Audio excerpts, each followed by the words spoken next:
Professor Chiara Dezzi-Bardeska, head of the UNESCO antenna in Ukraine. Дякую, Андрій. Thank you, Andriy. Добрий ранок. Good morning, dear partners, guests, friends, and media representatives. Я щиро I'm truly glad to welcome you. Stay, bear with me a little for this. And it's really a pleasure to be with you today and to open this important international conference. We are here in the room. I'm saying also for the guests who are online. I see that there are many, numerous. And I would like clearly to start this opening thanking the organizer and in particular Diana for the work and that we are doing today together and for the high participation for all across Ukraine, but also international participation here. And in particular in addition to the Ukrainian Media and Communication Institute, but also to the DV Academy, German Federal Ministry of Economic Cooperation and Development, and the Council of Europe for their contribution to this work. And indeed to government of Japan, Andrea has already mentioned, who is enabled UNESCO to continue support you and journalists and media in general in Ukraine. And let me say that definitely, as you know, UNESCO in Ukraine is attaching particular importance of supporting media. And it is we consider that is especially important to hold this discussion here in Ukraine, where the information space has been directly impacted by the war and where access to reliable information remains central to the recovery and to democratic life.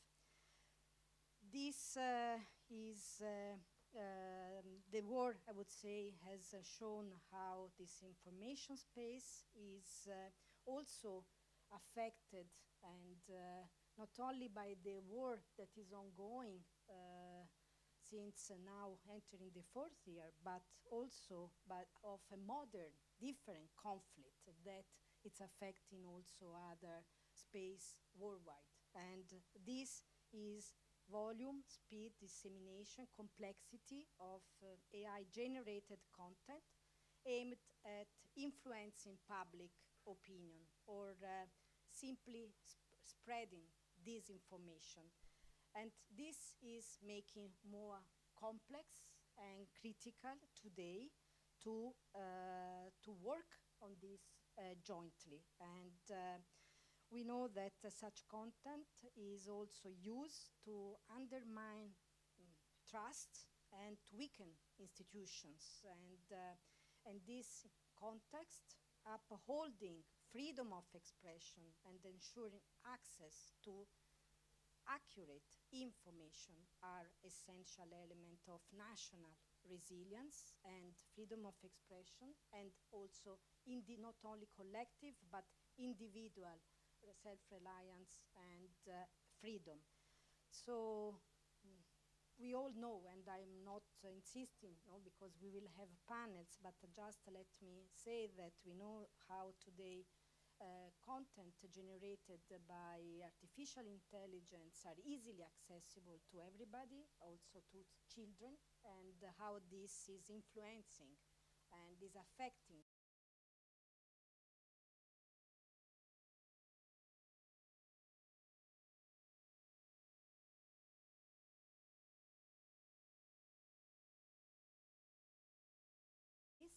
in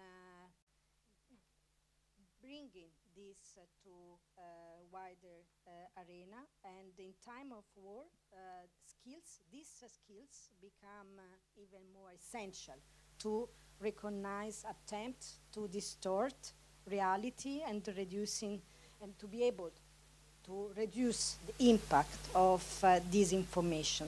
So strengthening MIL is therefore directly linked to maintaining and informing public in a correct way.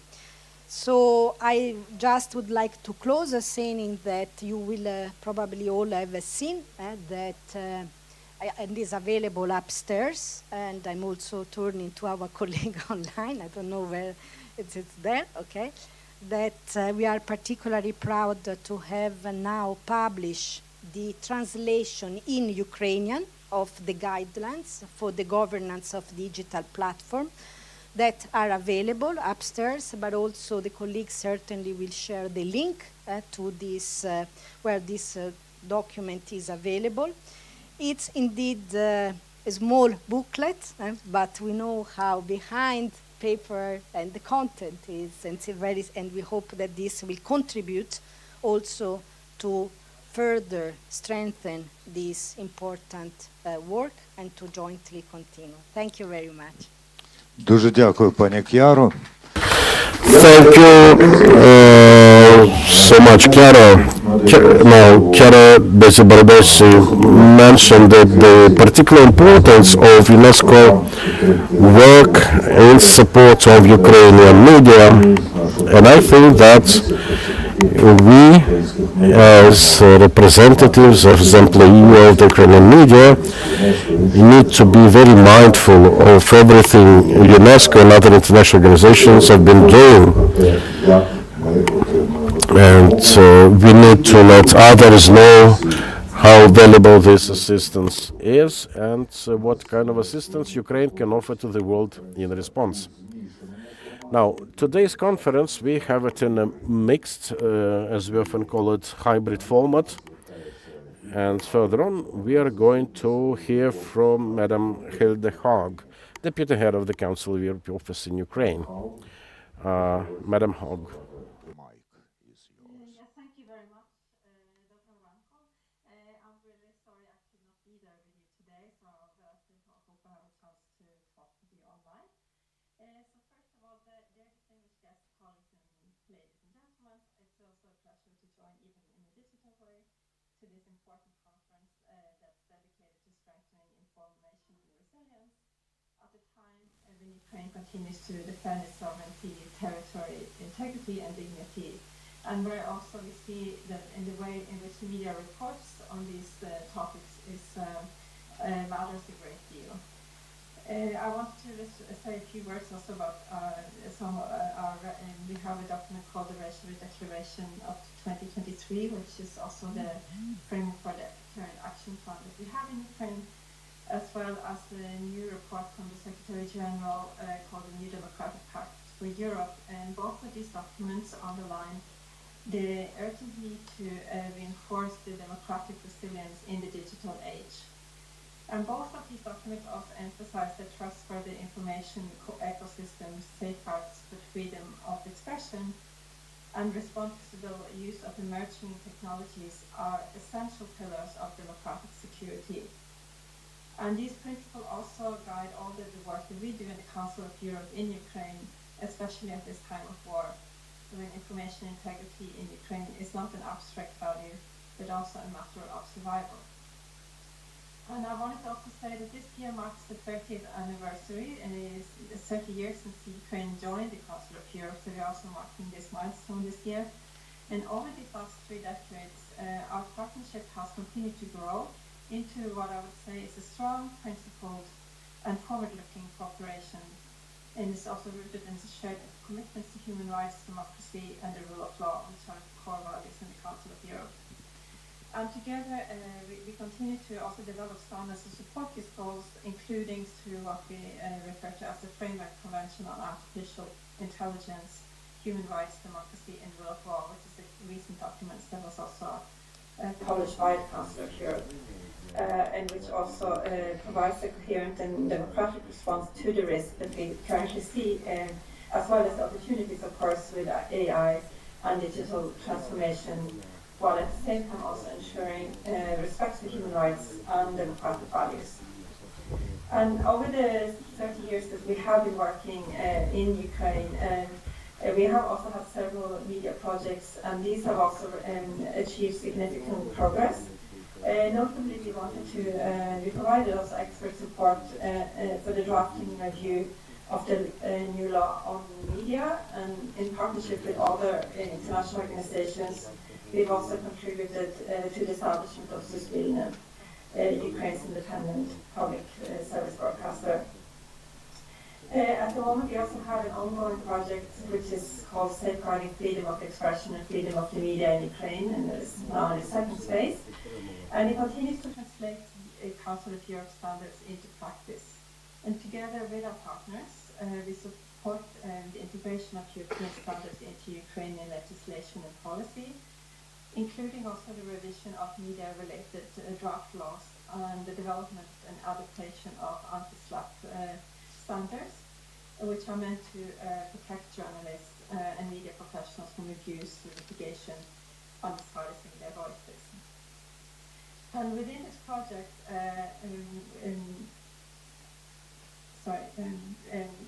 Ukrainian institutions, experts, and civil society continue to work closely with the Council of Europe to advance these reforms, and also to strengthen our regulatory frameworks and ensure that Ukrainian information space remains open, trustworthy, resilient, even under these extreme pressures of the war.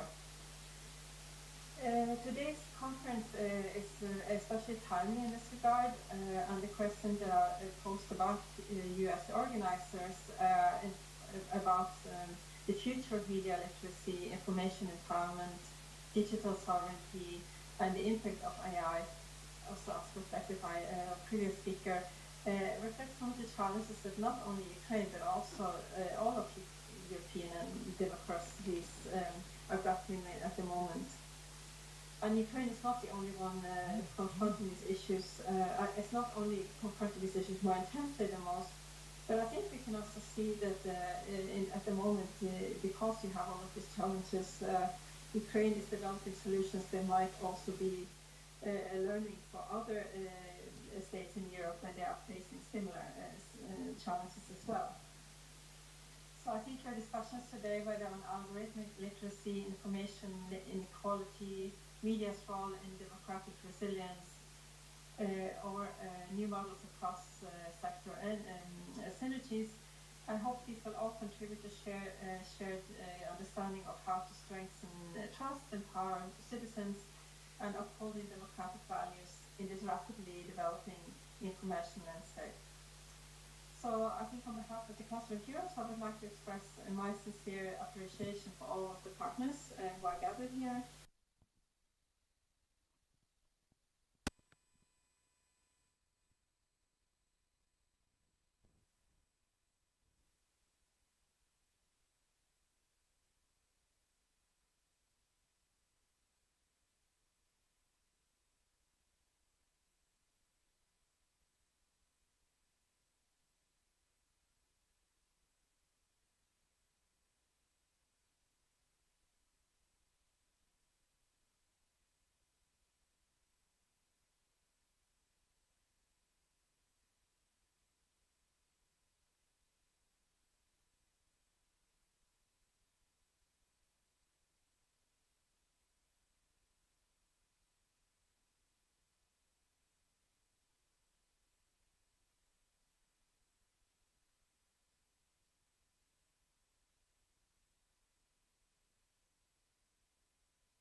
in this problematic disinformation space.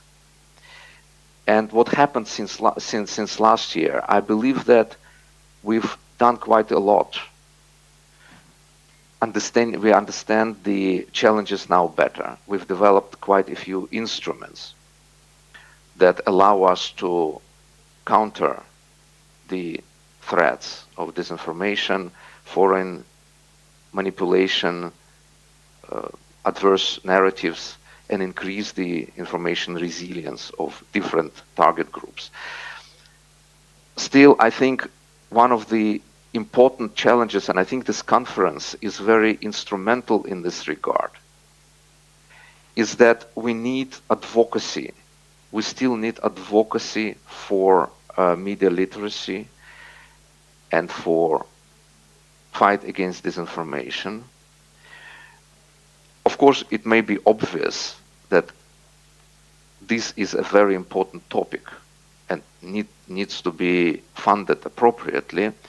Still we lack resources, and maybe this year the resources have become even smaller. But one way of addressing this advocacy problem is to demonstrate our successes and to show that we can work together, that we can use the synergies between our organizations, and that we can work effectively. So this advocacy for media literacy, I think this is one of the effects that this conference can also have, and make a contribution to this at the political level as well. We at Deutsche Welle Academy, we are working with the topic of media literacy practically everywhere, on all continents and about 30 countries. And our approach generally is to make it possible for different target groups, for different parts of the population, to get access to this knowledge and to these skills. And in particular in Ukraine, thanks to our cooperation with Ukrainian Media and Communication Institute, we've been able to develop a rather unique project and approach for the older adults, without digital skills. We connect here the topic of media literacy with the topic of digital literacy. We teach digital literacy skills, and this allows us to have, let's say, a very tailored approach to this particular group. Our approach is also evidence-based.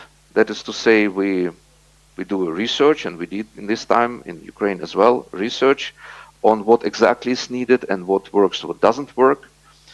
And I think that using evidence-based approach in general is very important, because then we can see to achieve our results more effectively.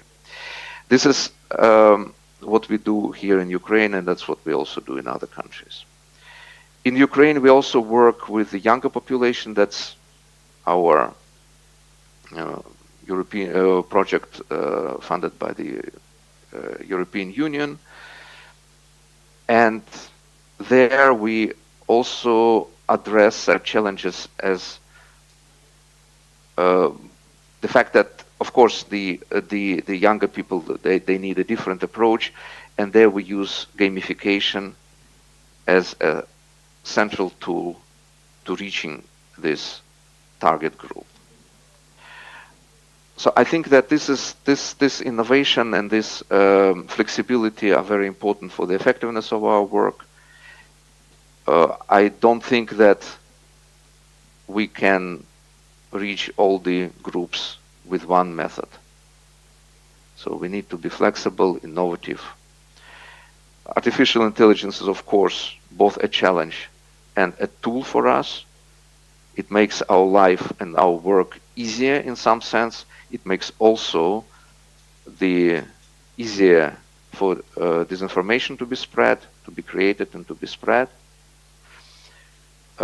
And artificial intelligence is, of course, something that we have to take into account very, very seriously and to learn to use it.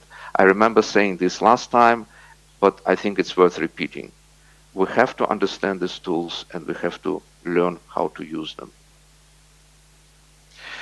I would like to thank once again our partners, everybody who made this conference possible, all the supporters of this conference, and I wish you a very productive day. Thank you very much. Thank you very much, Mr. Rybkov, and please accept our gratitude as well, because of course you are among those people and organizations that were instrumental in organizing this conference. До штучного інтелекту потрібно ставитися серйозно. And yes, as Maxim has it, AI should be treated seriously. One even more paramount task is to see that AI has more serious attitude towards us.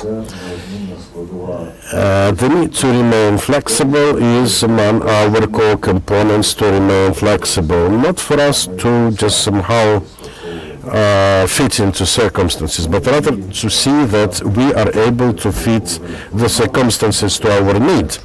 And as Mr. Rybkov mentioned, skills, I think it was Chiara Desi-Bardeschi who officially mentioned the need to build and develop skills here, and this brings us logically, bridges us to something that we are going to hear from Diana Ducik, Executive Director of the UMCI.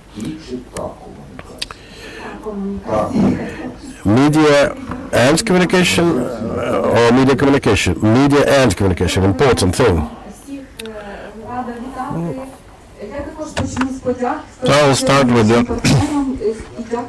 appreciation for our partners, and thank you for your appreciation to us. Thank you for supporting this conference. Because, as Maxim said, it's important for us to advocate media literacy. And our organization feels sort of responsibility for this process. As you all know, it's been a very difficult year. There have been changes in the government and the Ministry of Culture's team that is advocating media literacy. We didn't want this topic to disappear from our broadcasts, from our radio, so to say, so thanks for the partners to support this event. We are very appreciative of that, and everyone who works in the system, all the stakeholders value these efforts greatly.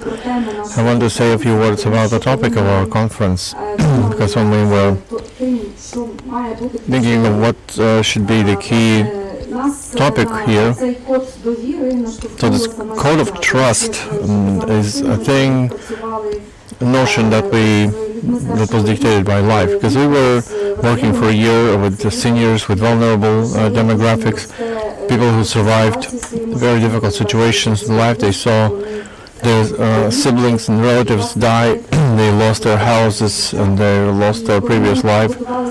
And so when we prepared our program with them, we went through a long training. There'll be a separate presentation session for that. But when we worked with them, I realized that the key important thing in this work is building this circle of trust with these people. Because without trust, we could not have achieved the result we achieved together, the trainers and the group who worked. And you know, when I left the groups, and we built a circle of trust for over a year, and when you're then outside of this group but still reading the news and see how it contrasts with the reality where we live, how events that are happening around, they undermine trust among us, undermine the trust in society, trust between different stakeholders, between countries even. Therefore, I thought maybe that's the most important to know today, to talk about trust in the context of information resilience. And we need to restore this trust. And I will be happy if on all the sessions we will talk about trust.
1-2.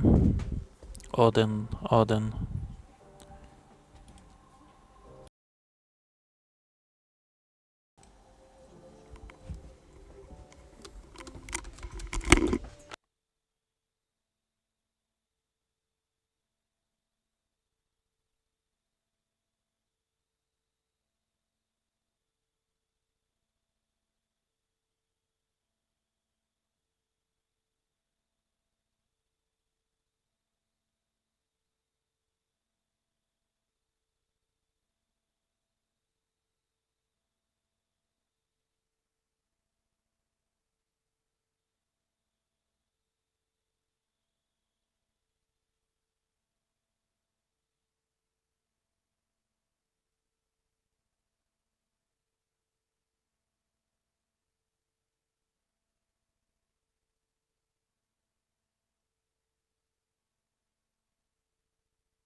With your permission, I will ask for presentation on screen.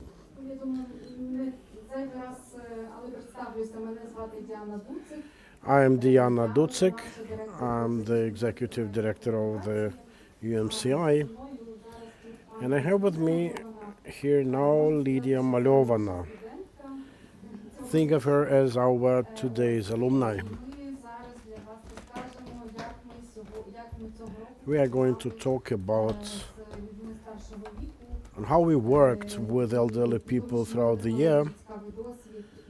We've got quite an interesting experience that it would be nice and important to share, because there are many people in this country requiring training, education, and I think this experience will be of great importance indeed.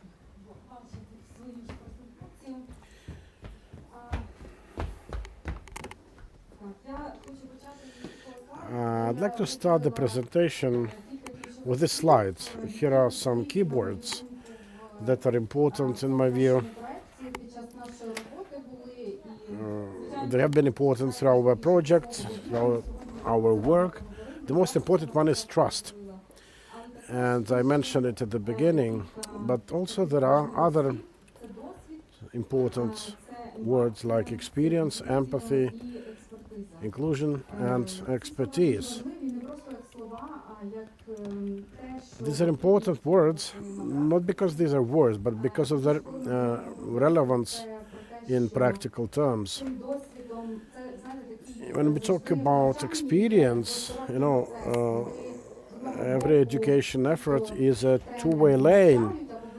On the one hand, the trainers, the professors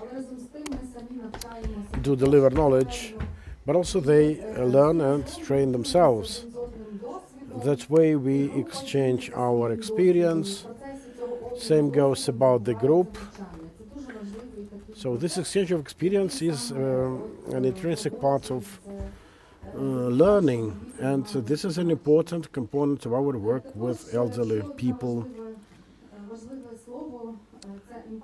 Another important word is empathy, because I think without that, not a single education process is possible. It is increasingly more important when working with vulnerable people, vulnerable groups, not condescending, but being empathic.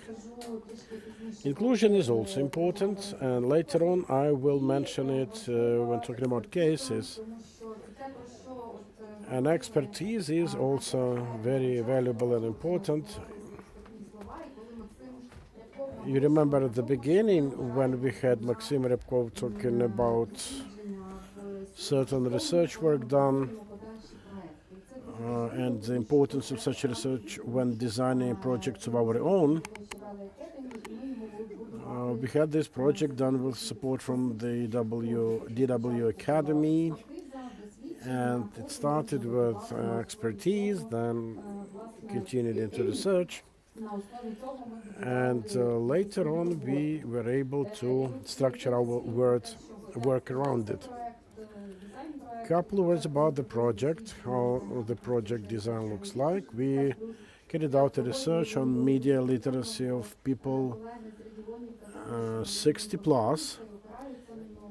Peers in the region said the importance of this research. I'm being told they are using it. Yes, it is a bit dated and certain things have changed because technologies never stop in their development. Would be nice to see how current trends might look like, but at the moment this is beyond our reach. It would make a good topic of another project. Then we, post-research, we have a modeling exercise where we modeled the curriculum, dictate time. We created the training course. We did the TOT, involving some psychological training.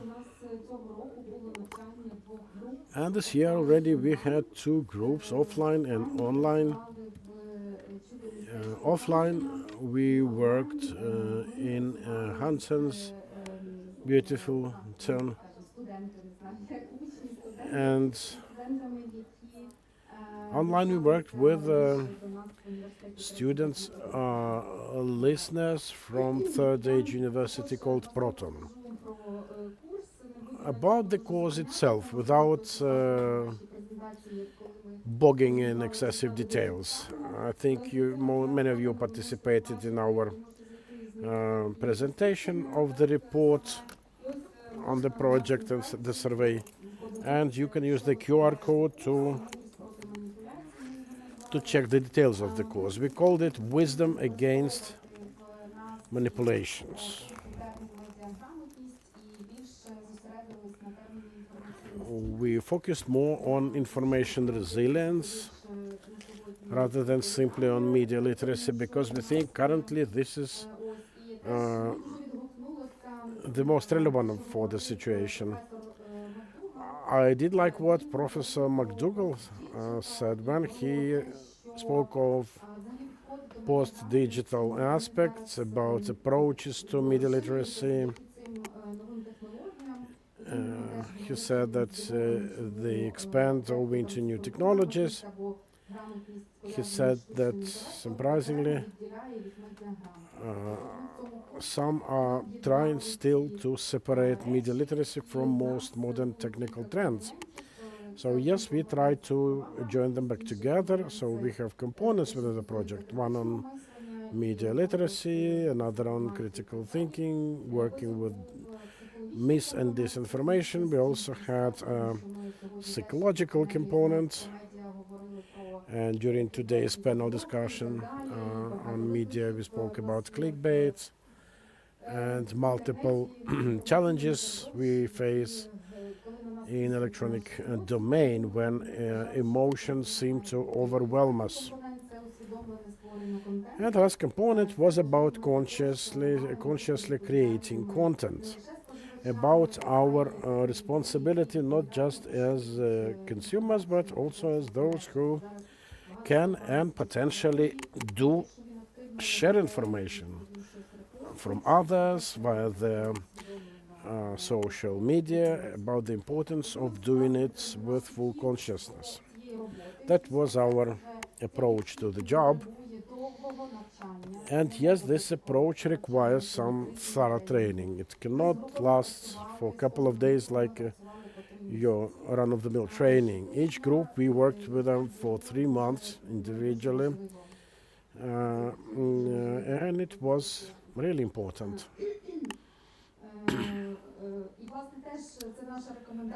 So our recommendation is, if someone is further willing to work the topic with such groups particularly, please allow sufficient time.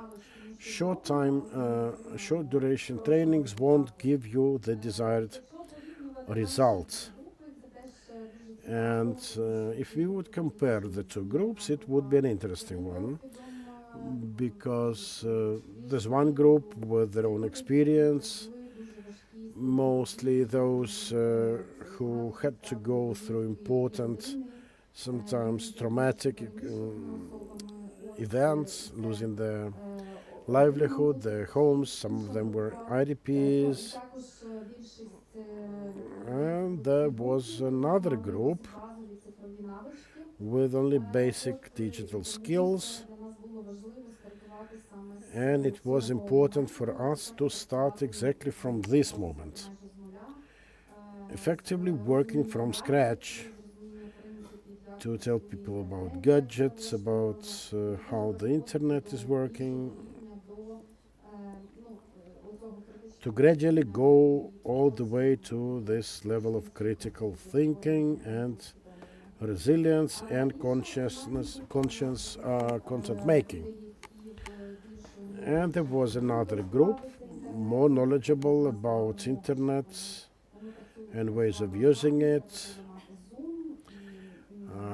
Interestingly, that we worked on that group online, so they had to know how to use Zoom, how to operate gadgets using the Zoom, So the level was a bit different, and respectively, each of the group had challenges of its own, and our trainers had to somehow tweak the curricula to the needs of the groups, co-developing additional bits of it throughout the duration of the course. We paid more attention to artificial intelligence. In online, with offline group, we mostly focus on gadgets and some basic approaches, like how to set up an email, how to work with passwords, and so on. And it was also important, but it corresponds to the topic of the conference, the code of trust. Without this level of trust, we won't be able to get the results we had, thanks to this training. It was quite an emotional feeling for us, for the trainers, and it was a pleasure for us to work the groups. We have here some participants of this exercise: Tatiana, Inna, and we also have online trainers: Natalia, Irina. Sorry if I missed someone. We would discuss the results later on. We saw the changes each of the groups had. We saw them at the beginning, then we had them after training already. And I'd say it was a fantastic experience. For us, it was really quite a pleasant one. We liked it to see how the groups changed.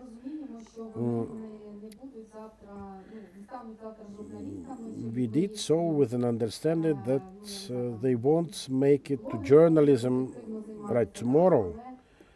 And most probably not all of them will even try being bloggers. But still we thought that throughout the training the level of trust in the groups changed, and that surely helped them to better adapt to new realities. I think this will be the topic that other colleagues will also mention. We have a great deal of people suffering from war and its aftermaths. And Marina Dorash mentioned it, that truly working in media literacy is about certain involvement and engagement, one's involvement in social processes. So this is more than one's ability to tell truth from fake, or one's ability to look into some interesting facts. It's much more than that. So I'm not going into details of this survey, but if there is someone willing to launch a program like this, we will gladly share our experience. We are going to have additional project with Deutsche Welle, in which we'll be working with a trainer already, and we will be paying even more attention to these things.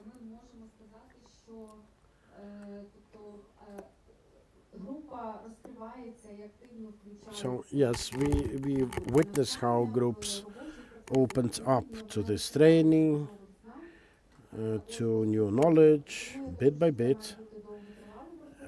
Because of this is a lengthy process. It cannot be a short-term project. The pace of learning among and with elderly people is slower. from my experience of being a professor in Kyiv Mohyla Academy, I can tell you that younger groups are always in a hurry. They always want it faster to move elsewhere. And here the whole tempo was quite different. We had to revisit certain topic. We had to go back to topics that looked incomprehensible, and that affected the whole learning process. Another important thing to mention, the trainers will have to be ready for some sort of emotional engagement. Again, no learning will be possible without it. They will need to be able to offer their experience and be able to digest experience from the lives of the elderly. And we looked in our trainers into the professional experience of trainer, but also in the real life experience, seeing it as an ability, indication of the ability to work with elderly people. And one other thing, we had a training course developed for an online platform, and parallel to that, for offline group, we also prepared printouts, printed materials, and we would print the materials on a daily basis for them with assignments, instructions, and so on. And it was important indeed for the group as well. We had no clue how it might develop at the beginning, but then we had people coming to complain that they sort of forgot certain paper, they need the material, and we understood quickly it was important for them. What else I'd like to mention here?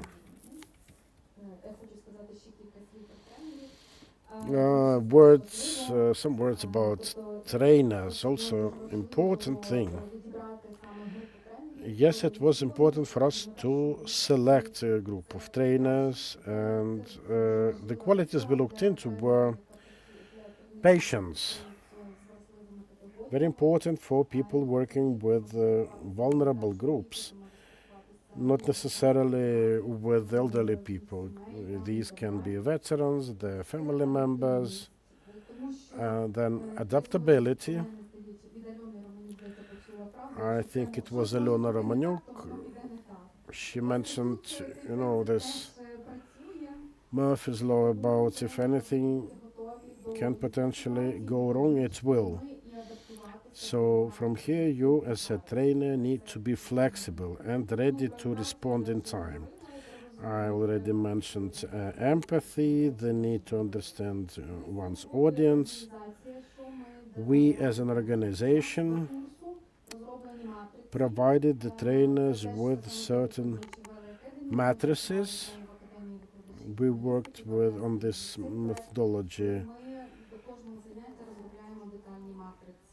previously during our experience with the academy, and that really helped the trainer to fine-tune the matrix, adding, subtracting something. We would also discuss every issue or problem. We discuss the experiences, and I'd like to thank the trainers for keeping in close communication with each other, with us. We had a time when the trainers would visit, would do peer review, visiting lectures online, offline. That was important to keep this, succession, to prevent it from becoming fragmented, to see it as a wholesome course. And that really required communication between the trainers. And something unique, I think, for the project, we created trainers' diaries. for trainers to review their daily experiences, for them to be able to later on correct the results, and colleagues themselves mentioned it, how helpful it ultimately became. That way they were able to share their emotions, feelings, results, and that enabled them to continue working with the group. So this is our experience. It was also very interesting to have some sort of experiments. We wanted to have a non-standard approach to some exercises, and I think Ina, one of the participants, she will participate in a discussion to tell us more. Thanks to Ina, we had this specific exercise. It was at the Museum of the Second World War, and we worked there on Russian propaganda narratives using the Second World War as as the foundation, the backdrop of it. I think it went quite efficiently. Unfortunately, Victoria Sidorenko already left, but she also was involved in the project, and I'm thankful to Suspilna for their agreement. We were to the channel. We also were to the studios there, to the online offline the online and offline groups. Were able to chat with journalists, and it was a nice experience as well for them to understand how real life content can be and is made, how we still are people and can mistake and err sometimes. And that's it from my side. I'd like to pass the mic over to Lydia to share her own experience of the program.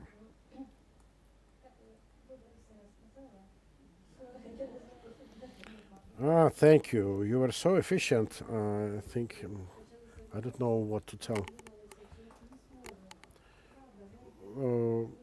We were quite emotional at the start of it. We thought that we were just greenhorns with very basic knowledge of things you had to teach us, and it was oftentimes a whole discovery process for us. It was something very, very important. Yes, we were we had that emotional feeling because it was the first time for us and probably the first time for you. But bit by bit, we went into it, and we had lecture after lecture and training after training. We had videos, we had printouts, we had portfolios, we had each of our lessons and related materials collected there. Whenever we had issues or things that we did not understood well, we could revisit the materials. You cannot imagine how we waited for this, our lessons. We learned how to do photos, more than just clicking away. We suddenly discovered we had, some hairdos to look after. We had skies and cityscape around and so on. So now we can even do videos. We were trained to recognize fakes, so it will be harder for someone willing to, spin something for us. We already know what to watch for. We will not fall for someone's intention to get more likes, or worse than that, earn money. So we managed to we've also easily teach them to create and change emails, passwords. It's not that we use email a lot.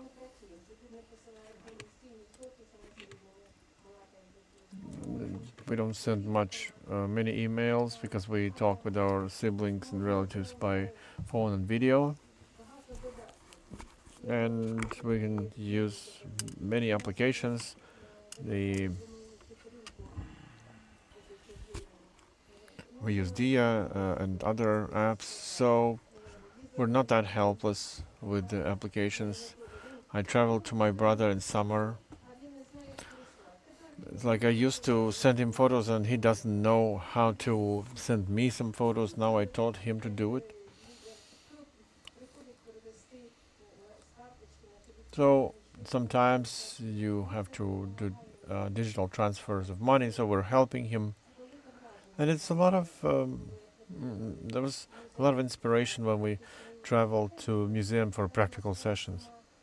And you know, the atmosphere in itself in the museum, it's very exhilarating. So many new exhibits.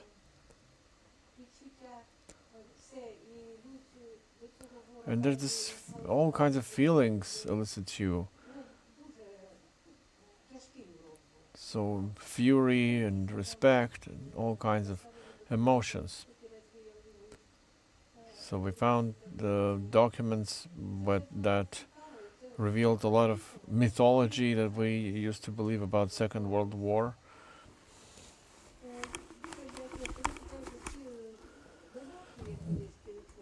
And it's so great that all the applications that we have in smartphone, we can now use them. Maybe it's not a valid comparison, but car. You know, when you're helpless with the device, you're like in a line of red lights. And now that you have the skills, and it's many more green lights. So being in a senior age, it's not, you're not doomed. And it's false to believe that you won't be able to wrap your hand around these new applications. And we can learn, can read and teach each other. And it's great to be able to help each other and ourselves. So if there will be a follow-up training, it would be great. Not for beginners, for, let's say, advanced level. So we would very much find it helpful. For our teachers would gladly come for this training. It's now, we become one family, one team. We saw you are like our relatives now. As soon as there's a session, everyone is busy. We got furniture set, we got chairs set. We were expecting you. And we want to thank for the store to the TV station, to the TV studio. It was a dream of our youth. That TV studio on Krishatik, it was like part of our childhood memories and like a fairy tale. We saw how they make the news, how they make on air.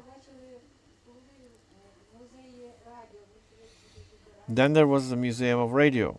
My husband loves radio a lot. So everybody was very interested, very excited. We attended those lessons and enjoyed them a lot. Today is the Thanksgiving Day, and I want to thank our teachers, our educators who came over to us, Tatiana, Ina, Diana, the whole team. They were so patient with us, so thorough with all they just explained. It's so great to be able to understand. So the printouts they gave to us, we still keep them.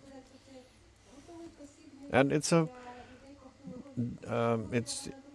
a guidebook for the seniors, and they should be printed out because there are a lot more senior people who want to know more, who want to learn more, and they're shy to ask.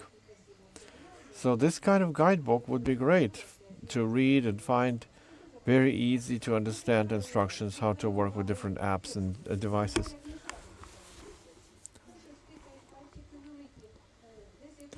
It's like we used to type text with on-screen keyboard. And earlier it was a lot of problems for many of us where you can click the wrong button or you don't know what to click. And now you have equipped us much more. Thank you so much. Thank you, Lida. Yeah, we were very happy to work with you with both groups as well, and we remember that. We have Viber chat with each group. We're trying to keep up the communication. So it was great. Thank you so much, Lydia. I will pass the floor now to our colleagues, and they will further participate on this session. Tatiana Stroy as a moderator.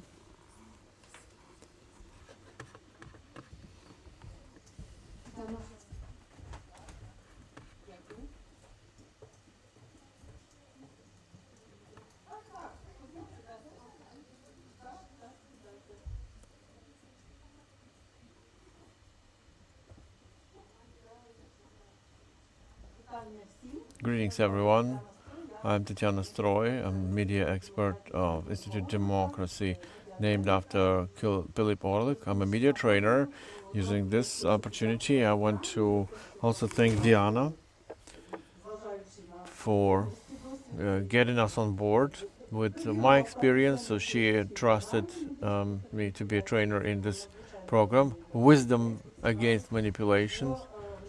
It was an interesting project because in the Institute of Democracy, named after Orlik, we've been working for many years now, making media literacy trainings. But me personally, I never had an experience in working with groups with this kind of age group. So we did have some fears and maybe concerns, but it was all successful. And Lydia and Alexander, we thank you for being here. And I want to separately thank Lydia. It so happened that in this course, in the Miracle City, I started to do these first lectures, and I also had a final lecture. And I was so happy to see the progress. As Diana said, how they learned so much. And the last session was on content creation. On one hand, of course, we understand that it's not possible through 2 hours session to become a star blogger and create high quality media content, but we learned anyway a lot about how important it is in any communication to provide more facts, factual data, not just whatever, thank you for everything good, and just saying small talk where people expect specific content from you. And Lydia just demonstrated a great example of that. So very specific, very spot on about the entire course. And it's her words. I know how long she was preparing, and it was so great that you showed us what exactly you use and how. So we now proceed to a panel discussion.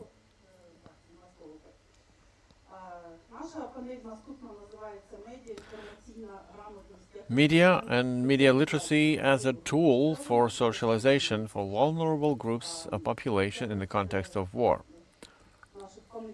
I will present our panelists, my colleagues who have all experience in working with such groups of people,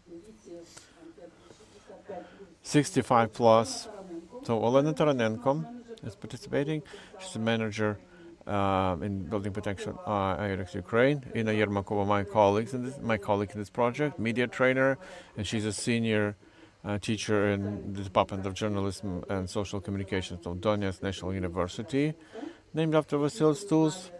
If you don't know, since 2014, it's relocated in Vinnytsia. Alina Khaletska, head of the NGO Association of Universities of the Third Age, Clepsydra. Oksana Trui, president of Ukrainian Library Association, and online joining us, Alexandra Kondrasheva, director of Miracle City Hansen. I wanted to start this discussion from the question: do you see social barriers? Do you see a bad or insufficient access to digital technologies? And in the context of media literacy for vulnerable groups, can we actually say in this context about information gap or inequality as an element of social inequality? To clarify something more, I wanted to ask Elena Taranenko to make an introduction of sorts. How would you explain what are vulnerable groups? What are vulnerable demographics? How do you measure that?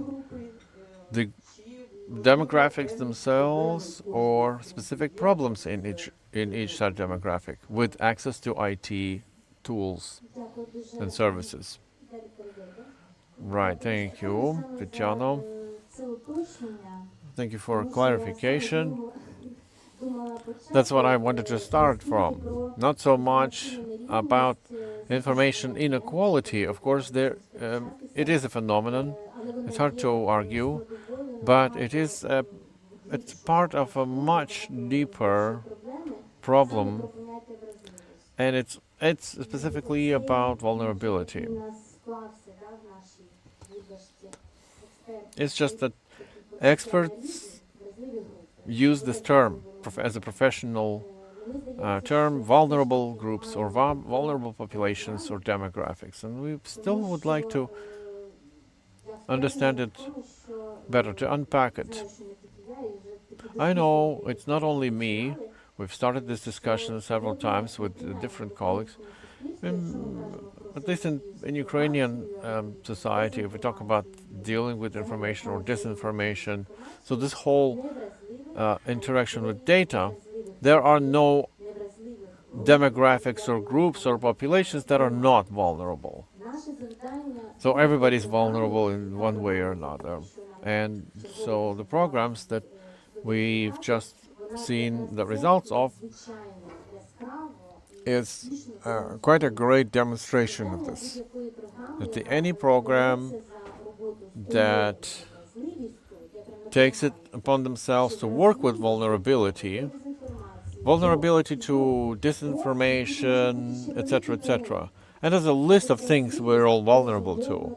So everybody's vulnerable, and we're working with this vulnerability. So it's not that we're working with vulnerable groups, meaning that other groups are not vulnerable. So this segmentation reeks of discrimination when we try to generalize people into groups, labeling them. So what constitutes the vulnerability itself? That will help us to offer great motivation. So this is where, for participants of the program, it happened, this meeting happened, when people understand, and if they don't understand, I'm sure there will be no meeting, there will be no successful learning experience, there will be no skills formed. So in order for this meeting to actually happen, we can offer at least two conditions to happen. First is motivation. Why should I participate in the program, no matter how exciting it sounds? We're not saying to vulnerable groups that you are vulnerable groups, but we need to offer practical motivation to them. It has to be, for me, for my practical daily life, I have to use this. And again, we see in this program it happened. And secondly, as a discussion starter, maybe not everybody might agree with this. Again, things are changing, not only in the media, not only in media literacy. I think now it's time to move away from only, like in media literacy, working with countering or battling, or we're countering something. It's not too good for motivation. In order to motivate to something, you offer action, not counter action to something. So if the program is good and valid, it starts with this. So again, as a starter for discussion, I'm sure my colleagues will offer more insights, but let me tell you that these pressure points, these vulnerability lines, they're changing all the time. And it's not it's not an exhaustive list, but it's how we emotionally respond. This is a big vulnerability for everyone. No matter how much literacy or media literacy you have, what is the emotional reactivity? Not the emotions are the problem, but the willingness to immediately resonate and respond to information you get without critically assessing them. And even if you are very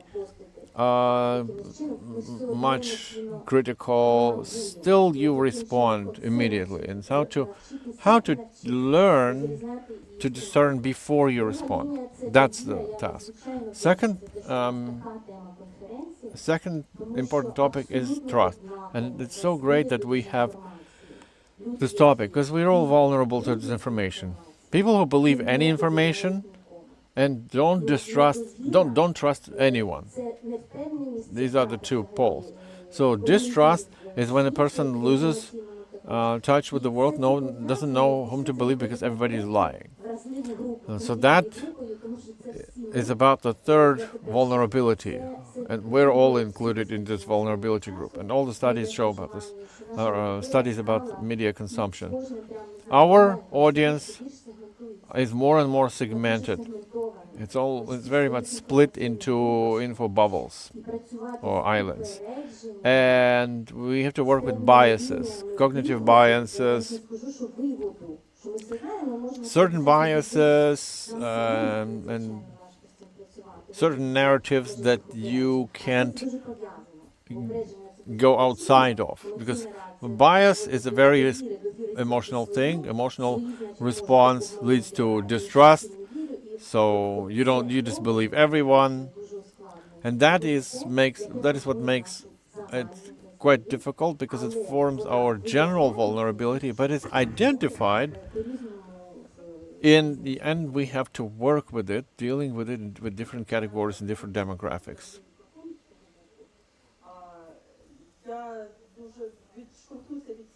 Yeah, I would like to dwell on this, what you said, working with cognitive biases. Olena might give us some more experience from IREX, because they work with teachers and schools. But in the future, for welfare, for better information resilience for our children, because children, in many ways, they are a blank slate, and if you work with that blank slate, providing high quality knowledge and skills, that will be helpful. And comparing when you work with seniors, there is already the barrier. There were already a lot of biases, and we were fearful that maybe you can't work with experience that is already cemented, because these people have already lived most of their life in different cultures, different systems and traditions and faith. And I want to pass the floor to Inna now, coming back to question: do you see the inequality? Do you see some gaps? What is your observation working with this group, and challenges and problems maybe? In the context of our overall susceptibility and based on the experience of our work with this nice group, I'd like to dwell on the topic of digital inequality, specifically when it comes to 60 plus category. They say this is the one requiring most of public services and related resource, and the one that is the least to use digital versions of such resources or services. Another thing is the digital process, and related digital technologies go hand in hand with certain digital exclusion because of new and new resources coming into play. And I think it manifested brilliantly during the COVID-19 pandemic, when this breakthrough in digital communications only exacerbated the exclusion of 60 plus category from many processes. Speaking of researchers, I think they only corroborate that there's a growing number of people every year using the internet. But when it comes to 65 plus category, the number remains practically the same. According to UNDP data for 2024, the share attributed to the group practically remains unchanged.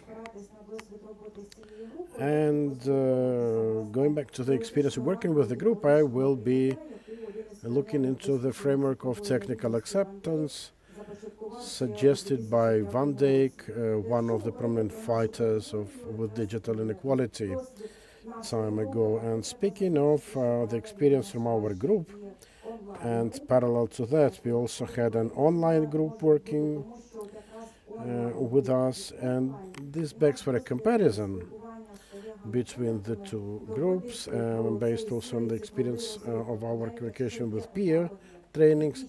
We see even deeper technological gaps. We have two categories, two groups that are completely different in terms of their digital habits. And also there are economic and material aspects to these digital inequality barriers. And it's no secret what kind of phones the elderly people in our families have. The guys who used to be ADPs would mention just very simple and basic button phones, and people definitely could not use most of the services that way.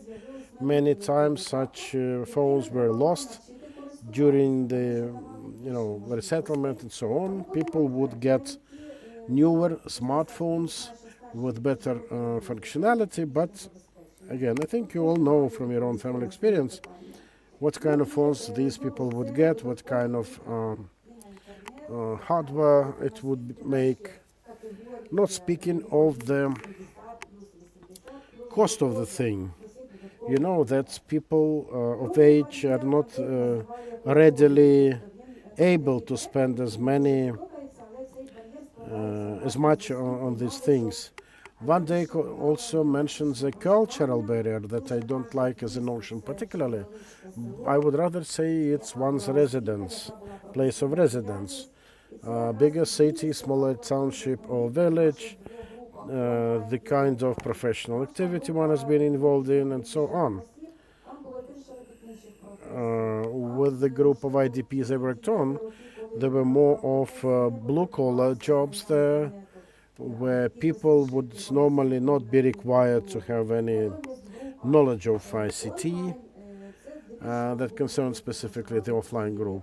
The online group included people more or less stationed in Kiev, also professionally, and that made for completely different age categories, and that begged for completely different learning strategies. So we could only mention this discrepancy among the two groups.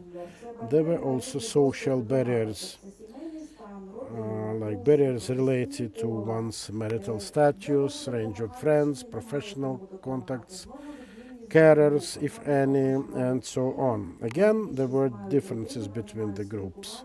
One of them stationed in Kiev with more connectivity, more options, and other group, the one of IDPs, with family ties severely cut and opportunities in decline. It was nice, by the way, to hear from group participants how pleased they were with our explanation. They said, you know, my grandchildren tried explaining that to me, but I could not understand. With your help, I finally am able to understand everything.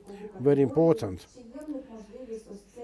But again, it's the question of certain social barrier and whether people are able to overcome it when in need of support. And the fourth barrier of greatest importance for me is, this digital barrier related to one's ability to use technology. This is a matter of trust, or one's fear of going out of one's comfort zone and related things. The fear of change is what Lydia has mentioned. For statistical purposes, the township I had to deal with was about 300 residents with a bit more than 20 listeners from in my group. And I do remember how hard it was for them to overcome this psychological barrier and enlist in the training in fear of one's progress and so on.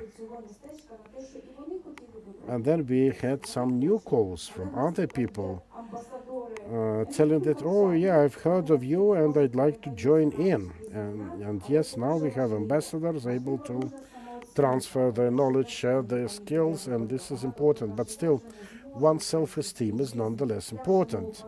This is another format of ageism, when the person is no longer sure of his or her capacity and simply fears it. Meanwhile, we have clear understanding of certain cognitive, etc. specifics, and we fine-tune and tweak our training programs to match their needs. Already today we had some requests. There was a mention of blogging experience, and I do know that there is a person already willing to try as a blogger. So there are requests from townships to participate in this blogger training session. I know that their habits of interaction inside families have also improved, because such steps, even if small, seemingly do work, helping people a lot to overcome the loss of habitats, of families, of friends. And yes, Lydia spoke about how she would help people putting photos to their contacts in the phone. For us, this is something very mundane and not particular indeed, but for many people this is a big step, something they have to overcome to be able to physically see those they are to communicate. It's nice to see that we've helped them make these certain steps. It's about one's motivation and limits of the motivation. Tatiana, one of the first trainers in the project, advised us how important it is to clearly motivate persons, to explain them why they are doing that, why it is important for them. If there is an explanation, it's easier to motivate people, and it gives a certain practical dimension to it. So I call upon everyone please join this fight with digital inequality. Let's do it together. There's plenty of work to do. Thank you. And we have Alexandra, the director of this Wonder City, online with us, waiting to tell her experience. So what are your impressions of the training course, dear Alexandra? What can you tell us about that? Good afternoon. Thanks for having me with this brief talk at this event. It was very important for us to host this very first training course in our medical town. This is the place where elderly IDPs are relocated, people who for the most part lost everything. It's 60 plus. Our eldest lady is about to have 100th birthday. Many times these are the people coming to us without their documents, not speaking of cell phones. It's already a huge breakthrough if people come with their cell phones, because at the very least they can use some of the services the state created for them. And from here, a problem that we already see. We see more and more information services being set up on a monthly basis for people who are elderly IDPs, and the government tries to improve their access to different civil society organizations. Like recently, we had a big interactive project presentation for people to see exactly in real time the number of those having to cross the front line to save themselves from the war. It was possible to see those relocation hubs and so on. A very nice resource designed by the Coordination Humanitarian Center, one of our partners. But the question remains, how many people can realistically use this resource, which is online electronic resource? So yeah, bringing us to the topic that there are services indeed, and they can help us with information even in real time, but there's still a question of people who need it the most.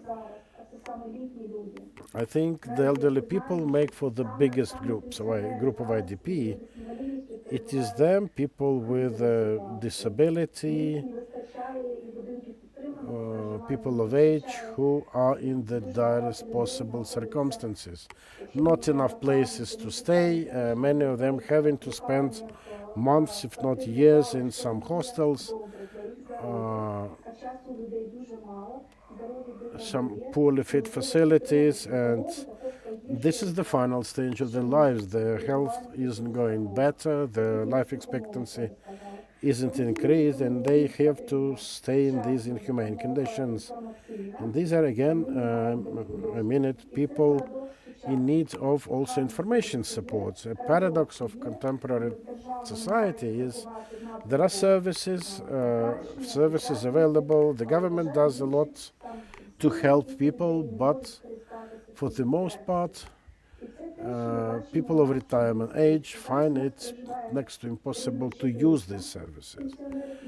In our Wonder City, we have about 400 residents. In 3 months, there will be more of them, up to 700 being the number we expect about next summer. In a couple of days, we are going to inaugurate a shelter facility for temporary stay of elderly people. They will be able to stay there for up to 6 months. And we are going to have an administrator to help people with some basic documents, recovery of documents, recovery of lost family friend contact. This all requires additional people, because yes, there's a wall between these people and the rest of the world, and what whatever the previous speaker mentioned is very much, I can relate to it, is very much so. And yes, we have to work with the most vulnerable groups in Ukraine. The media literacy course helped creating a certain layer of better informed, better motivated people. A part of the vision of our fund is to help those in most need of it with free of charge rehabilitation and resettlement services. We have 56 staff working in the fund. Of them, 50 are elderly IDPs residing in our settlements, and these are the guys who are able to do administrative jobs. They do the accounting, they do many other important things, important for, I think, each and every campaign. I am truly proud of it, of the things we've done. We see that the demographic crisis in Ukraine is going deeper. We have more and more of elderly people. And we see our own role, the role of our partners, whom we, by the way, respect a lot. So the role of ours is to be something more than last stage of life support, rather being those who will help these elderly people to return to the society as fully fledged members, able to remain employable, able to do something about their lives and the lives of others. Rather than staying in hostels, they most probably will continue working, finding employment opportunities. I think this is very important. It is also important what the previous speaker mentioned about the need to use media resource, be more media savvy. There's really some practical need of it. Those able to keep abreast with technologies, with computers, with tablets, are more successful and more happy than those who simply having learned the course, go back to their regular lives after all. So this media literacy course became a true catalyst for many, helping these people help others. There are special programs now available, like 1,000 hryvnia assistance, free non-redeemable assistance to those most needy, other such things, and these are promoted and handled by people who are graduates from our media literacy course, and they can do it without our help. Big thanks to you for helping us with creating this powerful wing of volunteers. It's extremely important for us. There are problems though. Many of them have dropped out from the training, and whenever we come to see them at their homes, we see them watching Russian TV on the TV sets.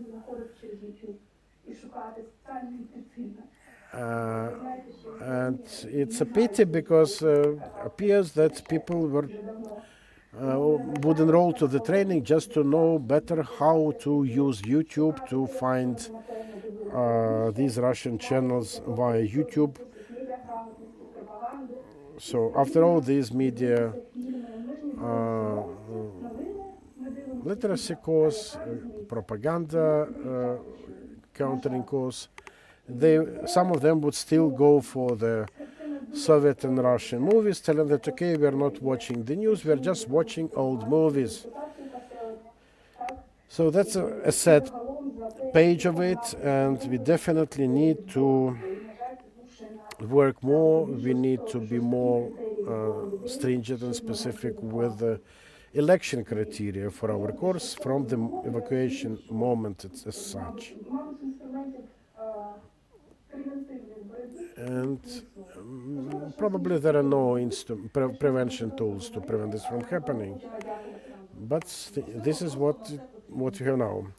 Okay, thank you, Alexandra. Maybe it will just take time to clear and vent out everything. And it's nice to hear that you already have some volunteers that you can count on to work with new members. Thank you, and we leave you to go to your business. I do know that you're having a visit of your sponsor there today. Thank you again. And I'm going back to the panelists. I'd really love to see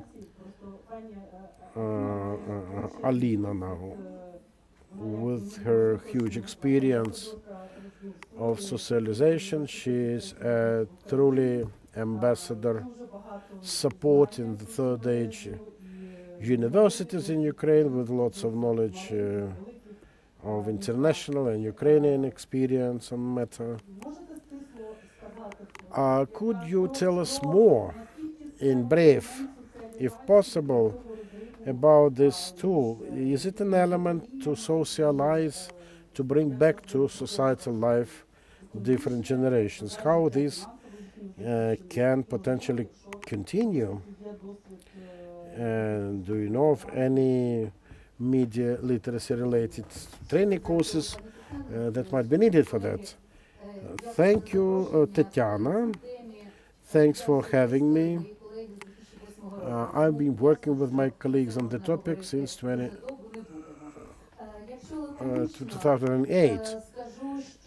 To put it short, well, let me start with vulnerabilities. I was, lucky, in brackets, to be a professor at Kyiv-Mohyla Academy who is able to work with vulnerable groups like veterans, individuals with disabilities, elderly people. This is what we call elegantly third age group representatives. To respond to what constitutes a social vulnerability, let me start from the end of it. It's rather the question how to deal with it. And a simple answer is networking. Come Saturday, we are going to have a huge event to offer rehabilitation with drums. And people come to get united over this droning of drums. Now, going to the literacy matters, I'd really like to see this wonderful project, and big thanks to the implementers and coordinator. I would really love the project to make, rounds, stirring waters of this country. We have multiple projects. I see people here working in regions, elsewhere, working and performing and delivering, but they still work, in a discrete way. And this really takes time to make everything into a system. We seldom know what's happening in one or another region, or what kind of practices can be, used without the need for additional funds, without the need for additional resources, and so on. So again, the only answer in my view is networking. Being a professor, I have little other options to offer. There should be some methodology, there should be some systemic approach, there should be ultimately a point of convergence for all these bits to make sure that the providers of such services met the end users, and this ends in good results. We need to better congregate, communicate, to develop these new competences, because a truly working skill is the one that a person can use. Yeah, I'm going to wrap up soon. I do understand how deep the topic is. In 2008, when we started the whole thing, it was a challenge in itself. May not sound correct, but longitudinally, we first started with computers, then continued with phones, then wanted some other things, hardware, software. Now they want an AI-enabled functionality. They have a very powerful third age university opened in Brovary. And but again, these are like scattered functions. We are actively involved in the design of a strategy of active third age. Why? Because, to put it bluntly, because it's necessary. So there in Brovary I was able to try my dream to see if it come true. And we wanted to use the last grade students. We created TOT for them, and we trained these senior age pupils how to work with elderly people. A manager on IT security had a wonderful school there, and at some point the elderly people opted for IT and information security topics, and this is important. You see, there is a ministry for social policy, and you can only imagine the pains an elderly person with a host of diseases and failing eyesight will have to go through trying to get to those social welfare and care services. Even electronically, he will have to click for ages to do it. And whenever you offer help and assistance with it, another level of motivation pops up. This is what we call reverse motivation.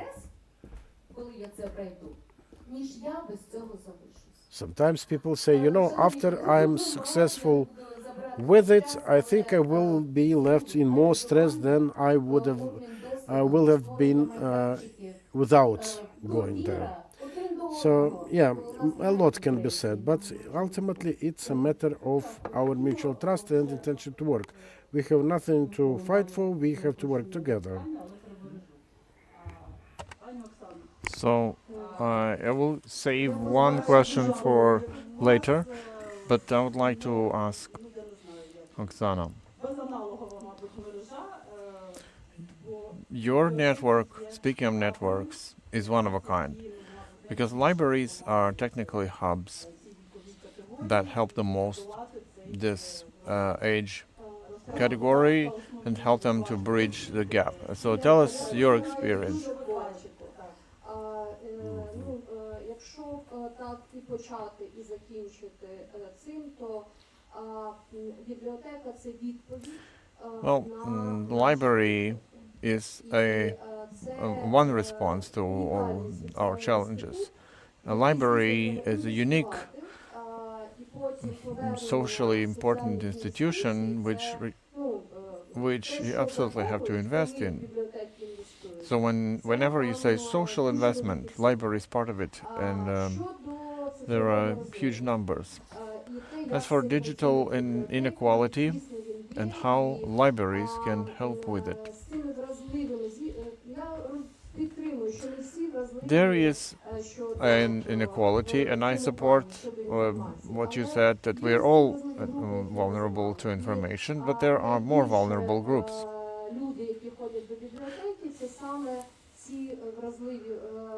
So library customers are mostly those people that are in our vulnerable groups. Seniors, the children, and the relocated. So the first thing you try and build in a small town is a library, and there will be people staffing the library to help. People with disabilities is another category. As for media literacy, libraries started working with media literacy back in 2013.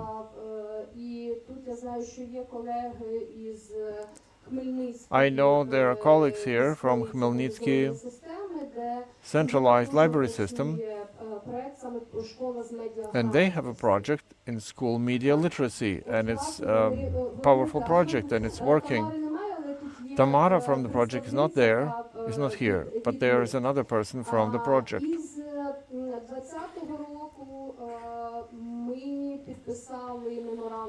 Since 2020, Ukrainian Library Association signed a memorandum with Digital Transformation Ministry, and libraries at the moment are the biggest network of digital education hubs.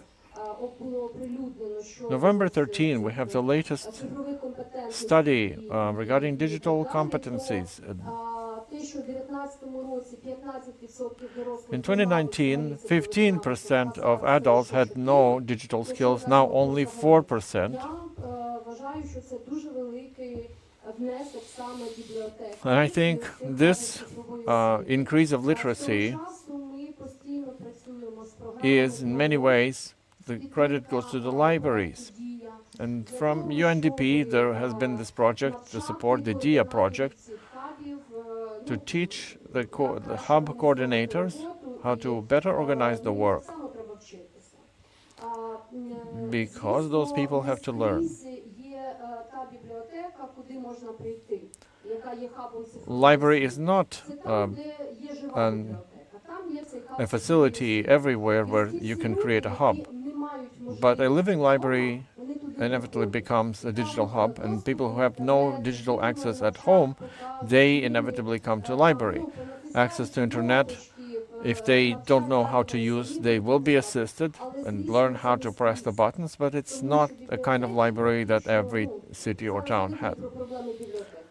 It's not an event about libraries. I just wanted to mention that it's a very successful thing, libraries as digital hubs.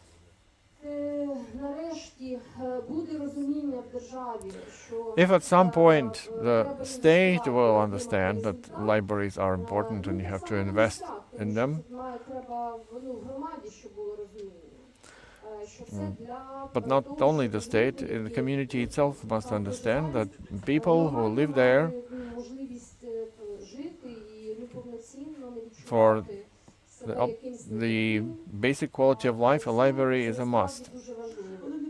Unless they feel inferior somewhere outside of life, while life is going on around them. And we also work with the seniors and the elderly. As the president of Ukrainian Library Association, I'm also deputy head of the National Library, named after Yaroslav Mudry on Grushevskoe Street.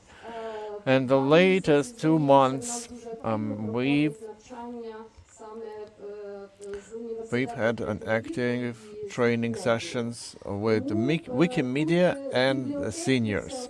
So library, whenever you're in doubt and you have a library in your city or town, you should go there. And the library should be a living facility, and everyone should invest. The society is general, private persons, and the state. 2 things to clarify. Could you elaborate on what is the situation with libraries in rural areas? That depends on the rural area. There are some areas, some villages, where the role of a library is very clear and important. There are sometimes businesses who use it. There is a village of Kozychno in Poltava region, where a business person who is original from there, so he invested the money to full reconstruction of the library, also hired his staff, invested in salaries and books and computers. So in a village like that, it's a great library. But how many villages are like that? Because in most villages, overall rural areas, it's much more dismal. Because if internet and computer access, it is available through mobile and GSM, but back in 21 or even 2020, and there was a state program where communities can apply and install broadband internet access, at least for socially important facilities, education, schools, healthcare. And they submitted, and we tried to include the librarians in the list, but it did help a little. There are villages and whole communities where there is no library. There are some rural areas, and I'm not even talking frontline regions. In Transcarpathian region, Ternopil, Chernivtsi, there is no library. There are some communities where there is no library. It is, in fact, a violation of the law. But in percentage,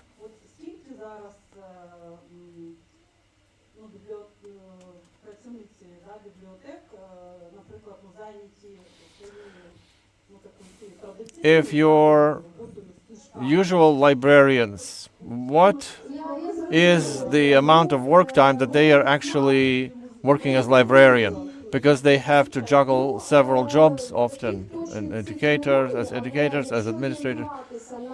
I won't give you exact numbers, but if we talk about traditional librarian work and a new librarian slash assistant in digital education hubs, like 10 to 15% is these new librarian functions. The rest are traditional librarians, because it's not only returning books and giving out books. You have to put them on the shelves, you have to maintain them, you have to catalog them. So there's a lot of administrative job in it. So more and more they incorporate digital services. And even access to traditional digital resources is getting bigger, more prevalent than paper catalog, where you can go into e-catalog and check the books. If in the village library, that's not, of course, the prevalent picture, at least we can understand how librarian job is gradually morphing into something else. I want to start the next round of questions. Right, if you have anything to add to this experience because you had it, what do you think? To what extent the media literacy can be a tool for mental health rehabilitation, working with trauma? I would reformulate the question a bit, if I would begin, because again, that's borderline vulnerable groups. Now, the direct tool of treatment of trauma, no, media literacy is not a treatment method. Does it have to do with mental health? Obviously, on the surface, it wouldn't, but in truth, 100% it is.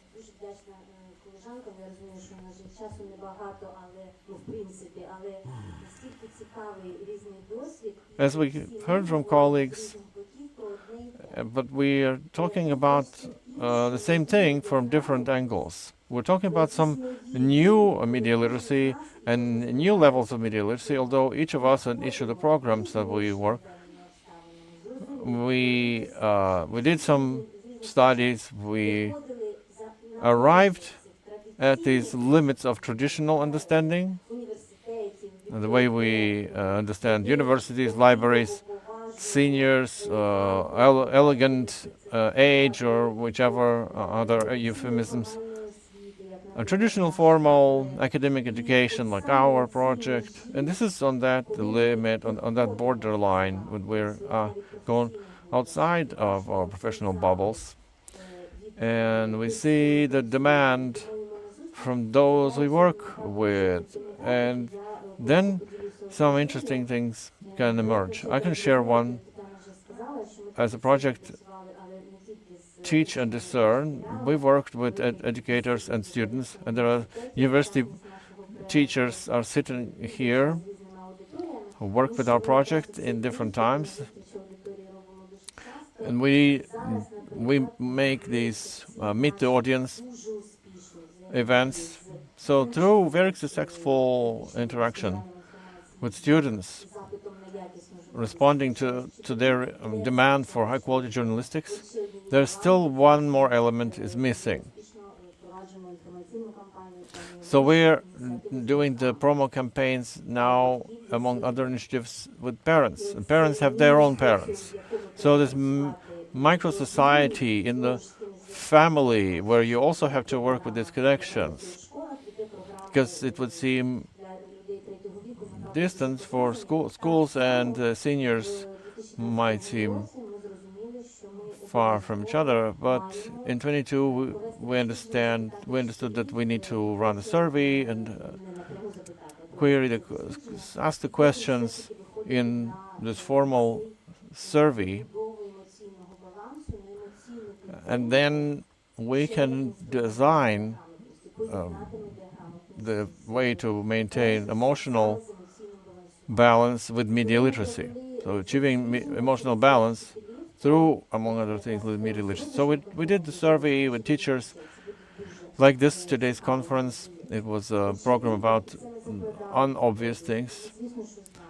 What is obvious, and we understood it from the beginning, that we would get mostly negative response and then a strong emotional impact of news cycle. And we assumed it, but the numbers really are concerning. 97% of teachers reported a negative impact on their emotional state of what they see and hear in the news cycle. But there were also less obvious conclusions, and they propelled us further to get professional psychologists. I think for today, for media literacy campaigns, well, any target audience, you have to do it. Because we thought that mostly the negative impact would be related to the notion that was been researched by Professor Naidionova, and I'm talking about media trauma. Is when we get traumatized specifically from what we are consuming on the media, emotionally charged and toxic content. So 68% said that they are triggered primarily into a negative state, tragic pictures and reports, suffering, and otherwise tragic content. So suddenly, so many things have to be first researched before you start using it. So 53% said a thing that was not on the surface. So they said that in this negative emotional state, they get through having a very hard time finding their way among the news information. They don't know whom they can at all trust. So they need to trust someone, and well, having this community, a community where even in a negative context you can still feel some empowerment, at least some peace of mind. So that's what motivated us to do this.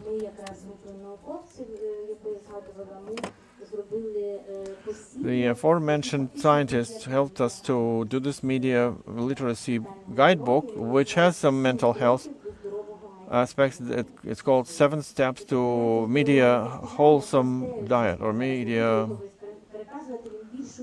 Healthy Media Consumption. It has some practical advice, as we talked about vulnerable target groups. Are teachers vulnerable? In this conversation, we saw that they are 3 times as vulnerable. As all of us consume content and are under influence. So that's why this guidebook has some practical advice, practical experience. They said we somehow need to facilitate uncomfortable conversations, because children are asking me and I can't say anything because I myself am fragile and volatile. And then they are both volatile, but nobody is explaining why they are volatile and aggressive. So as I said, it's not therapy. You can't use one training and one book to expect it to teach people complete health advice. But a number of tools for media literacy, that's for sure. Not just pure psychology, but something related. Any emotional a breather that allows you to have some space between now and your emotional response.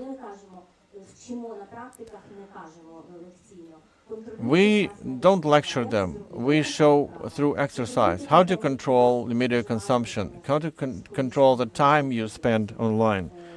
And that's a psychological skill. What it can get you back. Anything, well, what do you lose when you're traumatized? You no longer have planning horizon and you lose control. When we say this is here in this small field, you can control your situation. You have power.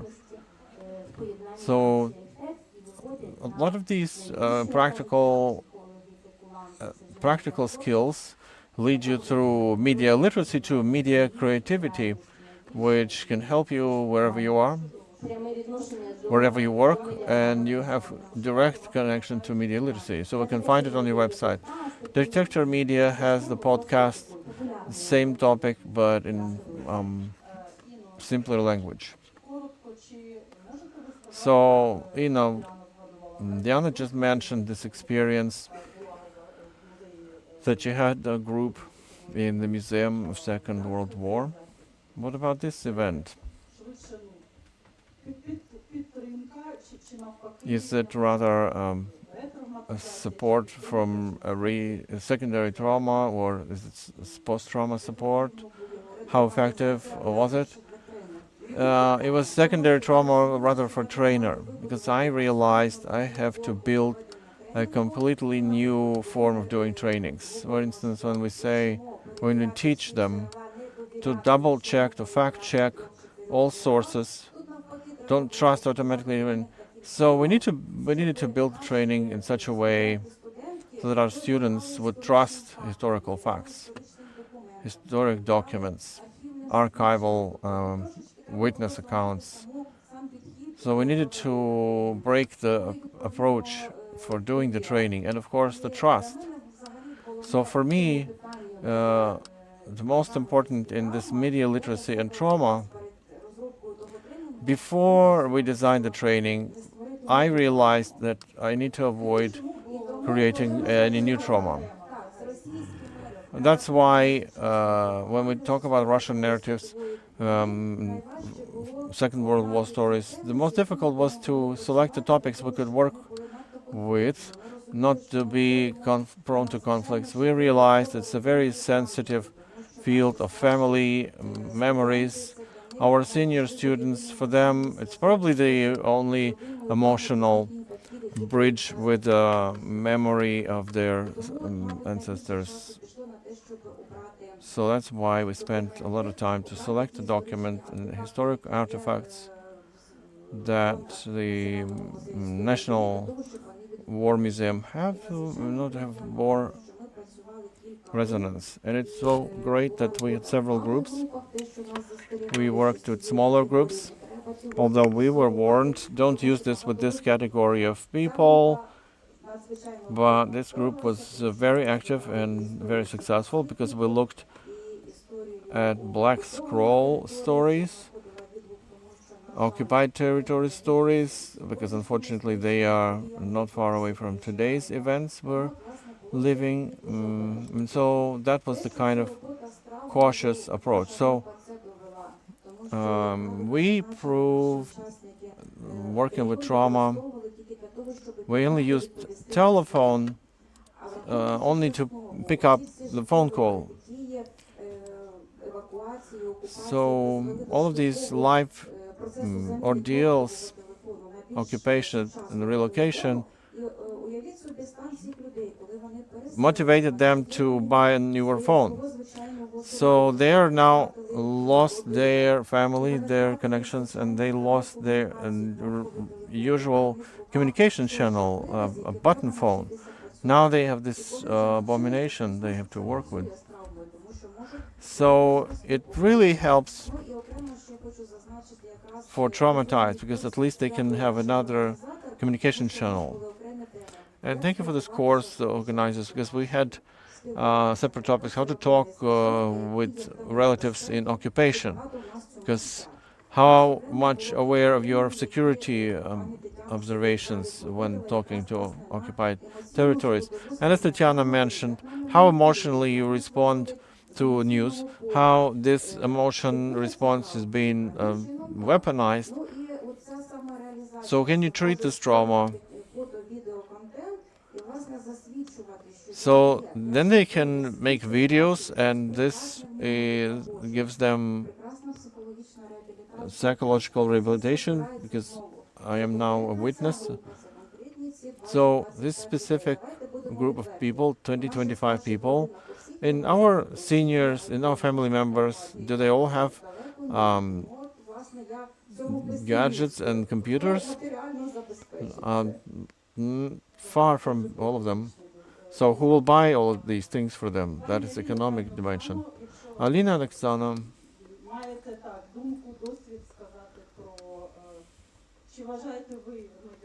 do you believe media literacy as a tool for media social support of traumatized people?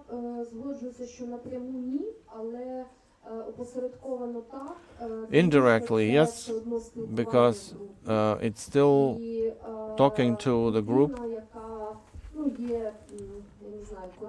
and anyone who is the curator or moderator of this group, is it in the library or elsewhere,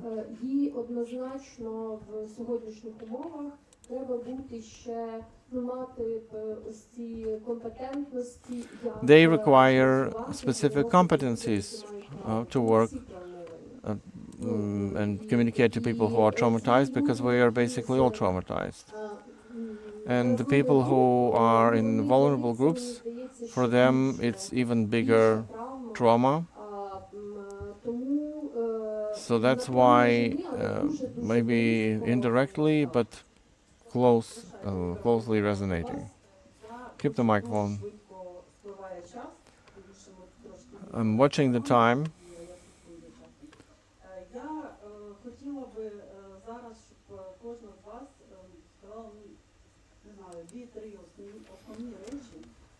I would ask you to say a couple of things, each of you. What would be the role of libraries or hubs or media centers or civil society organizations to create these trust spaces where you could teach media literacy?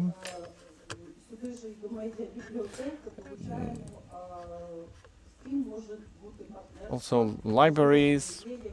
So all of these facilities, who can be their partner?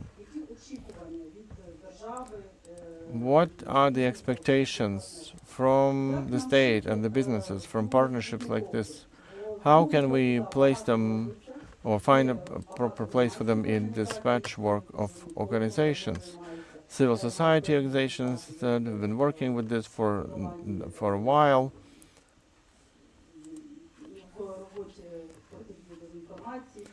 in battling disinformation, developing critical thinking, projects like IREX, who have been working for a long time with different programs and libraries and indicators. So how can we put this all together, create these spaces to avoid this gap, to improve the quality of life of various categories, including seniors?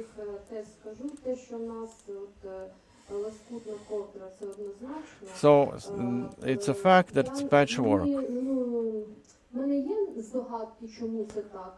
I may have ideas why is it like that, but my heart and brain refuses to believe that the right foot doesn't know what the left foot does.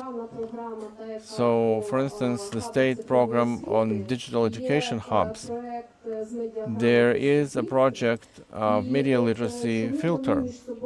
Why would they not match between themselves?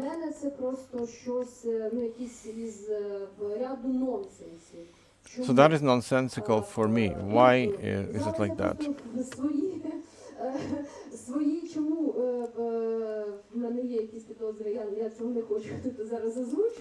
Why it troubles me?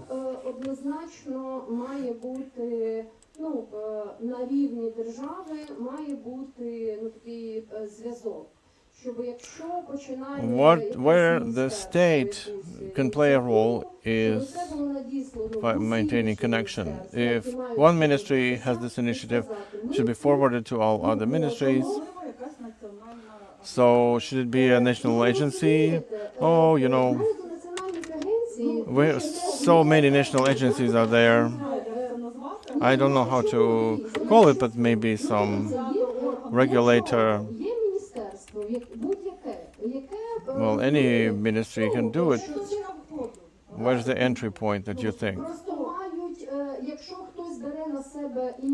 If somebody initiates and coordinates it, let them have this role. But they have to coordinate everyone, and they have to talk to all the related counterparts who can do what to create a bigger effect. So there should be a synergy.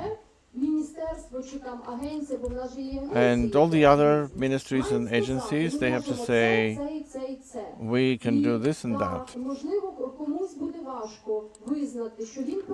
Maybe someone might regret that they didn't invest, but it's never too late. So we all have to think in the sense of improving it, our state, not diminishing. So how do we start doing it? We could write letters to all ministries, but the ministries also have the memorandum with Ministry of Digital Transformation has been signed in 2020. It's powerful. We're continuing to work with them. Last year, our association with Yaroslav Mudry University, to the Library Day, we did a public declaration about our vision of future libraries.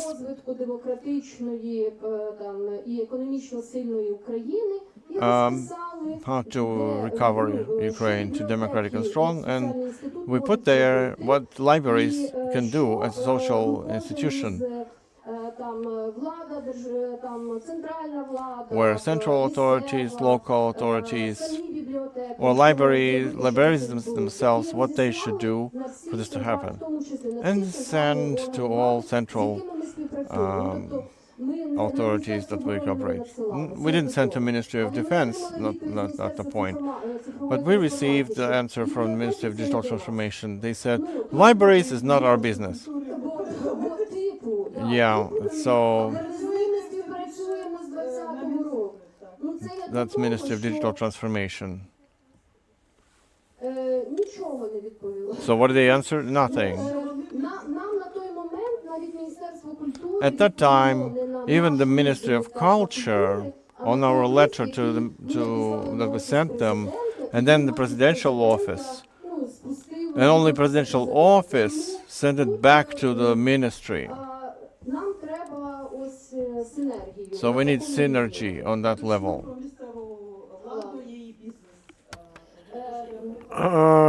Just to specify it about local governments and businesses, you provided us with the kind of example. So where else to look for support? Yes, the government should be the contact point number one. Where else? When it comes to national level programs, the government should step in. When it comes to communities, in my view, library method, the library has to be more of an agent of action in this case. But question remains, who is going to work in those village libraries with the meager salaries, and the chair of the library also having to perform in many cases the role of the janitor. Yeah, there's like a vicious circle there, and we need a person ready to become an agent of change and able to show to a local head of self-government what may happen if certain steps are made. Alternatively, as the libraries are not so much capable these days, the heads of local communities with already better understanding of how to do things might want to share their experience with their peers. Like we have an initiative with Yaroslav Mudry Library to help people exchange their experiences. Okay, now briefly what to do, 1 minute each. We will continue cooperating with the International Association of the Third Aid. I think whenever I have a learner, someone who has created this dream come true, yes, there is an app that the person designed. Sometimes he is criticized for that, but still it's a useful app that helps learning in whatever age. So the International Association said that we should not separate between different age groups. So we need to be really inclusive to see that both the mind, the heart and the hands are involved without any discrimination. Okay. This is what concerns elderly people. Not necessarily, it's about every group. It would create an ecosystem, a digital one with some media literacy being in the early stage of learning. Try to be concise, but I have a global idea. The war losses, both direct and indirect, have contributed to our society becoming elder, whatever the age group we take. From here, the need for political decisions where the civic society will have its say. Let us first consider the proportion of people of 65 plus cohorts. And whenever we want these people on board, we need to ask ourselves what we have done to make this choice happen in a way we want it to happen. Okay, thank you. Olena, please stick to 1 minute schedule. Please, just briefly indeed. Maybe about the Finnish experience. We hear from various sides that the Finns are an example. Well, we are being told that this is the case to follow. Well, there's quite a unique experience with media literacy in Finland. We're not going to go there. But actually, the similar principles are enshrined in the Ukrainian school of media literacy. We had a trip to Finland with involving representatives of two ministries, and the experience we had seen there was extremely different from what we expected. You're able to see that the Ministry of Culture and of Education is one ministry, and this ministry works on its part of media literacy matter. There's another thing done by the Ministry of Justice to block hate speech and such things. And there's a National Education Agency there.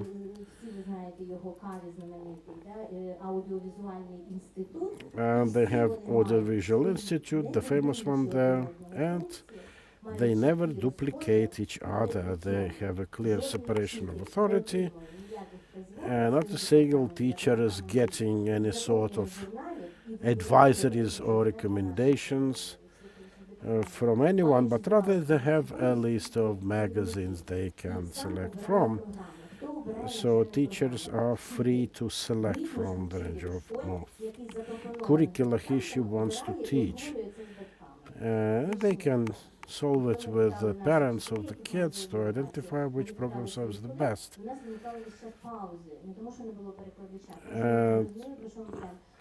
Many times we would ask fans about some things that were of interest for us.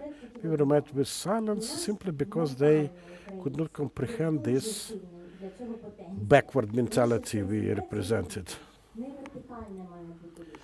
So talking from the Finnish experience, it should not be a vertical top-to-bottom hierarchy. There should be grassroots intention combined with Ukraine's very strong horizontal thinking, if you will. I'm not sure how to do it in practical terms. We need to overcome this segmentation for sure, and we need to stop competing. We have synergies that we need to capitalize on. I would say that we have too much pressure from the top. There are still people in ministries ready to make some first steps to help, but there is no institutional memory among us. You can have one person helping you today only to see someone else taking the office tomorrow. From here, this ability to respond to public requests. So big thanks to the panelists. Please a big round of applause to them. And sorry for overstaying our time.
And dear colleagues, we continue in the meantime with a nonetheless interesting panel. And before we start the panel,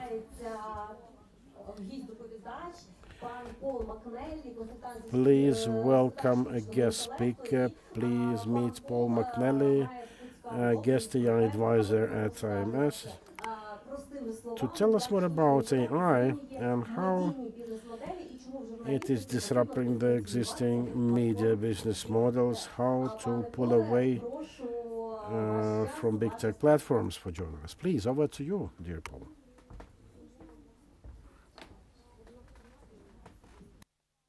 Great to be here. Thanks so much for being invited. I've really been honored to be asked to speak on this today. I think, there isn't anything that gives me more satisfaction than speaking around how media is going to be able to survive the current climate. I'm currently based in South Africa. I work for IMS as their AI advisor, and I'm also the founding director of Develop AI. Now, I wanted to speak to you today about how AI is disrupting media business models and the need for journalism to pull away from big tech platforms. And that's like two huge issues that are sort of affecting journalism at the time. And when I was thinking about what to say today, I was drawn to an old story that I covered in 2013, so 12 years ago, Karabo FM. Okay, I used to do a lot of work with media development and community radio stations. And Karabo FM, unfortunately, was burnt to the ground. They're a community radio station out in a small town outside of Johannesburg in South Africa. And I was called at 5 a.m. to go out and see what had happened. They were one of our partner stations. We were helping them with programming, kind of usual media development sort of tasks. And they'd had this horrific fire. And there was no doubt that it had been arson. People had broken in. They had actually saved the person who was busy presenting at the time. They'd taken them out of the radio station. They'd made sure everyone was okay. They'd put them on the field, and then they'd burnt the station. They hadn't stolen anything either. It was clearly an act of silencing this community radio station. Now, to put it in perspective, that station was speaking to hundreds of thousands of listeners every week, and the kinds of listeners that didn't have any other media consumption, right? So there was social media back then. We're talking 2013. There was the internet, but the majority of people, especially in a small, very poor community, was receiving their content from a local community radio station. And the crucial part about this was that that community radio station was starting to hold people to account. They were starting to talk about how there was corruption in local government. And a subsequent court case around the fire revealed that people had been employed by the local council to start that fire and essentially silence that community station. And the horrible end to that story is, even though that case sort of went on for a while, no one was prosecuted, and ultimately the local council decided to offer the radio station new premises because they couldn't afford new premises. So ultimately the radio station and their staff ended up being inside a government building. And so they were allowed to sort of continue, but were incredibly neutered in how they conducted their journalism. And I bring all that up, even though it was 12 years ago, because it makes me think a lot about what is happening today in this idea of how media is being sort of silenced in a way, but not in the kind of overt a local government burning a radio station down.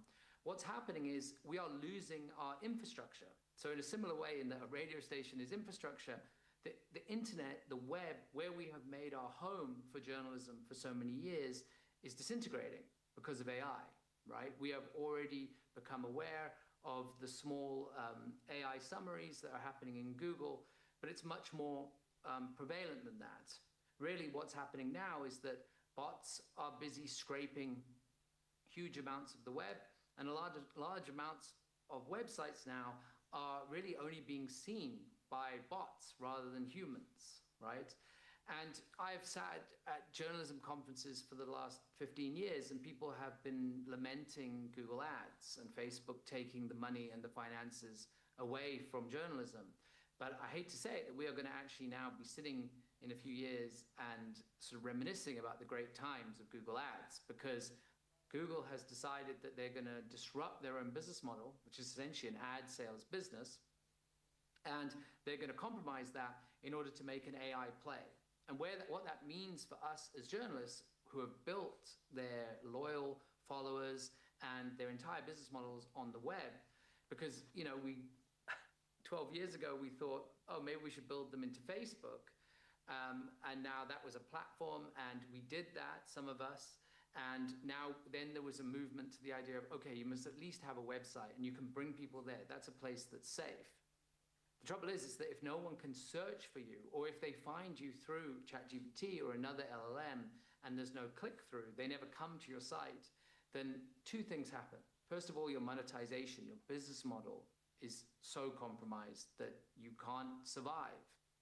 The other thing, which I find maybe slightly more distressing, is this idea that the content that you are producing as a journalist, as a media organization, is going to rarely be consumed as you intend it. And as a journalist, as the media people in the room and online, we obsess over the smallest comma, right? We obsess over the words. And if that is taken away from us, then it's going to change how we think about the media, because the way that we are being encouraged now is, instead of being storytellers, instead of people that go out to Karabo FM at 5 a.m. and take photos and interview people around a fire, we're being asked to be data producers, right? We're being asked to produce data. And this is considered, maybe a feasible business model, but we're being asked to produce data, and then we will essentially pipe this in to the new AI technologies. And the strategies today are, we want to get paid for that. We want fair compensation, which of course is correct. Up until this point, we have not been fairly compensated, as we are all aware.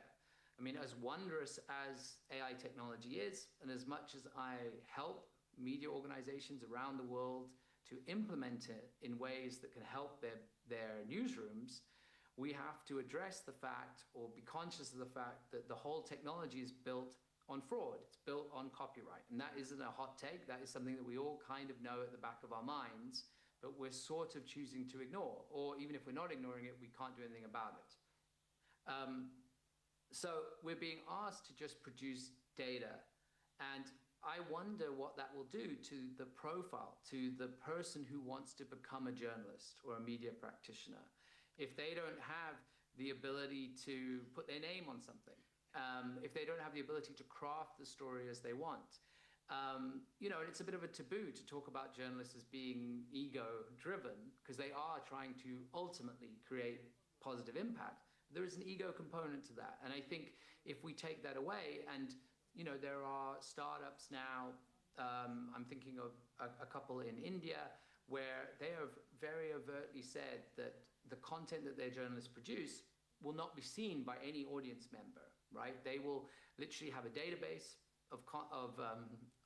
of stories that will be submitted. They'll be checked by people, they'll be checked by editors, but then ultimately they'll be reprocessed as AI, with AI, and served to their audience in the format that they desire. Maybe they want it as a podcast, maybe they want it as a series of tweets, but either way, the content that the journalist produces is not going to be seen by anyone but their editor.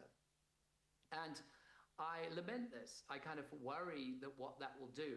And I think that there is a push towards people being told that they need to be realistic, right? Like, you're a media organization, your business model is collapsing, you need to get on this. Otherwise, in a couple of years, you're going to look up and nothing is going to be here. If you focus on your stories, on your website, on these old school ideas, then you won't be here. You need to kind of be producing just reams of data, like which is AI or LLM ready, and you can sell that data to Google, to OpenAI, or maybe to someone else. There are real possibilities that, say you are a health journalism newsroom and you produce a whole lot of stories around health, and you have in your country for many years, then there might be an opportunity to sell that data set to someone who is building a health app, for example. This is not a real example. I'm just giving it as a flavor. But that is a revenue stream of harnessing your data as a newsroom. And I think there is something exciting about the idea of journalists and newsrooms finally recognizing the fact that their data has value, because I think during the digitalization age, that has dropped. People have kind of felt like, oh, well, it all goes online, it all goes on the web, it's not worth anything anymore. And that's not true. If it's processed well and if it's delivered correctly to the right person, it does have value. But I think the idea of being a storyteller in engaging audiences in a way that excites them or appalls them or motivates them to be active, I think still needs to be maintained. And I think, you know, as the rush to monetization, we could lose that. And that is the crucial thing that we're going to need to hold on to. I think, you know, that also leads to this idea of rife personalized content, right? So this idea that essentially we are not just going to be funneling this data into AI, but that the people are going to consume it, and they're only going to consume what they want, you know. And this is something that's been around for so many years. In fact, it started with the idea of having a little most read box. I think the BBC actually were the first to do that. A little most read box that appeared on a website. So you would have your top political stories, and then you'd have your most read. And invariably, they would be celebrity stories or some kind of funny video, you know, back in the day. And I think that was the beginning of this idea of personalized content. So it isn't, I'm not as doom and gloom to say that that ended all of media. You know, people still looked at the top big politics stories, even though there was more fun, most read. But I think an insight into what audience kind of felt and what they wanted to consume was entirely new then, right? And we take that for granted now. The idea of how many likes something gets, the idea of what is being shared and how popular something is built into every single article. It's built into every single piece of content that we consume. And I think, you know, before that, people just got what they were given to some extent. And the editors and the journalists had that responsibility of curating it and kind of giving people not what they wanted, kind of, but what they needed, you know. And I think there is now a capacity with AI technology to personalize news in ways that is unbelievable. My first sort of foray into AI was through podcasting, and I spent a very solitude-driven month in Athens coding with ChatGPT. I'd never coded before, but coding an app that built personalized podcasts. And I was convinced that this was going to be the future. Like, what I created was, this was 3 years ago, it was horrific, right? It didn't work very well. And I was convinced that no one would listen to it. Just a few weeks ago, Inception AI, which is a new startup, started by one of the ex-people from Wondery, the podcasting studio in the United States. They have started essentially an AI slot podcasting startup where they are producing proudly 3,000 episodes a week. And they reckon they've got the cost down to less than $1 an episode, right? And they say that if they can get over 20 listeners per episode, their programmatic advertising will make them break even, right? And the gamble is that they will just, and they have 4 content staff for that startup. Not 4 entire staff, but 4 people involved in content of these 3,000 episodes a week. And of course, you don't have to be a mathematician to figure out that no one is listening to that content. It is going out without being checked. All the things that I spend my life trying to teach newsrooms around keeping a human in the loop with AI, ethical implementations, they are not doing that. And they're kind of proudly doing it and saying, we're going to go for scale. And we're going to basically say that the technology will get better and we'll just keep producing this content. And once the content gets better, then more and more people will come, you know, once the tech improves. And I think, you know, and obviously I tell people that I am mentoring about this as a kind of warning, like, don't do this, because it's in the back of people's minds. People are thinking like, well, when your business model is strapped and you're wondering what to do, then you should go for volume, right? You should, if the ability to produce content drops in price, then we can just go for scale. But what will happen is, if you do that, is that your trust, the thing you have built with an audience, will diminish. And I guess it's fine if you're a startup and you're cynically doing it just for that. But if you're a newsroom with an established audience and you go too hot and too ready into this, then you're going to burn through the trust and the loyalty that you've got with your audience that you've spent an incredible amount of time building. So what are the solutions of this? Well, first of all, I think we need to be more critical of AI, and I mean that in a general sense, of the technology itself, but also the companies that are involved in it. And I've seen with my own eyes in the last few years that journalism around AI has been little more than a hype cycle, right? We have been caught in that. We are excited by the technology because it's helping our jobs to some extent. We're frightened by the technology because we feel that it might take our jobs eventually. And the result has been a large amount of global reporting that has been a little bit more than PR, right? And I mean that generally. Obviously, there are plenty of good people. Lighthouse Reports have done amazing work around reporting on AI and the problems with it. But by and large, like when you see an AI story, it's something that is about a new launch or a new product or a new iteration of a model. And I think there has been a chilling effect around reporting on these tech companies, and part of it is because they are starting to fund grants and newsrooms and journalism. And I guess I would sit here and say, take the money, do not take the money, but then still be critical of that company, right? Don't let this compromise your journalism values. Don't let this have a chilling effect on what you think is important to report. So that's the first thing. The second thing I would say is that your audience that is loyal today, you need to keep them, and you need to keep them close. Because of this disintegration of the web, because search is about to go, and people are not going to find your website or your news article because they've asked, like, what happened today, or what is this thing that's in the sky, you know? With Google search, they might have come across your article about what is in the sky. That's not going to happen anymore. So your loyal audience is the only audience you're going to have, and you need to keep them because they might also need to move from wherever they are at the moment, and you need to take them with you. So they need to be your gold dust. And this isn't something that, you know, people were talking about this with newsletters a few years ago. People have been going on about how you need to build audience members into subscribers, into paying subscribers. So this isn't a new take.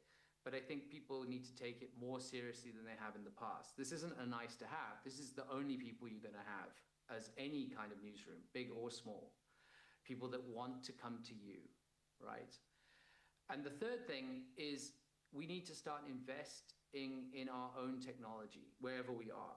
Like I do a lot of work in Asia, in Eastern Europe, in Africa, and the complaint is universal. This idea that we are essentially working at making a few companies that are based largely in the US richer is painful for all journalists, right? They don't like that idea, and rightly so. So there needs to be a conscious effort around how do we as a collective, and I mean this as a collective as media, I guess, build these technologies that can be open source, that can be available, and also can like upset the balance and pull a little power away from these companies. For a long time, I've been working with AI and language development, right? So for like tiny, under-resourced languages, you're sort of trying to raise money and trying to work with newsrooms and communities to build data sets for different languages. And the thing that I found is that these LLMs like ChatGPT, they get better with languages. So you might be spending a lot of effort building a language model over here, and then ChatGPT releases a new model, and they pretty much evaporate your work because they have done, it's in that new model of theirs. And that can be disheartening.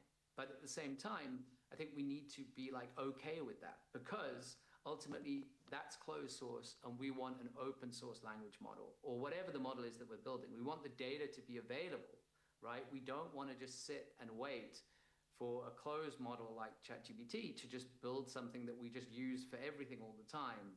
We need to put in the work, as tiresome as it is, to build these data sets in a way that then are accessible to everyone. And then there isn't that barrier of cost, and there isn't that barrier of not understanding or trusting what's going on inside those companies. Great. And the fourth sorry. 1 minute, please. Sure. This is my fourth and final thing, is we need to go where the action is, right? Just like I went to Karabo at 5 a.m., that kind of reporting is yet to be replaced. I was at a conference where people were speaking about how they're building robots that can go out and do court reporting, but I think for the moment, we need to trust in the idea that going somewhere, reporting on it, taking photos about it, and bringing that information back to people that aren't able to go there is one of the most valuable things we have as the media, especially in the face of AI. So I'll leave it there, and thank you so much for inviting me. Great. Thank you, Paul, for your thoughts and for your experience and your advice. It will be great if you can join us at the later discussion. And зараз я перейду до нашої наступної. I will now proceed to the next speaker because we have one more view on the way AI is developing and the algorithms we're now using. Olga Wojciak from Sydney. She's the director of Computer Social Sciences Department on Department of Arts and Social Sciences in Sydney University.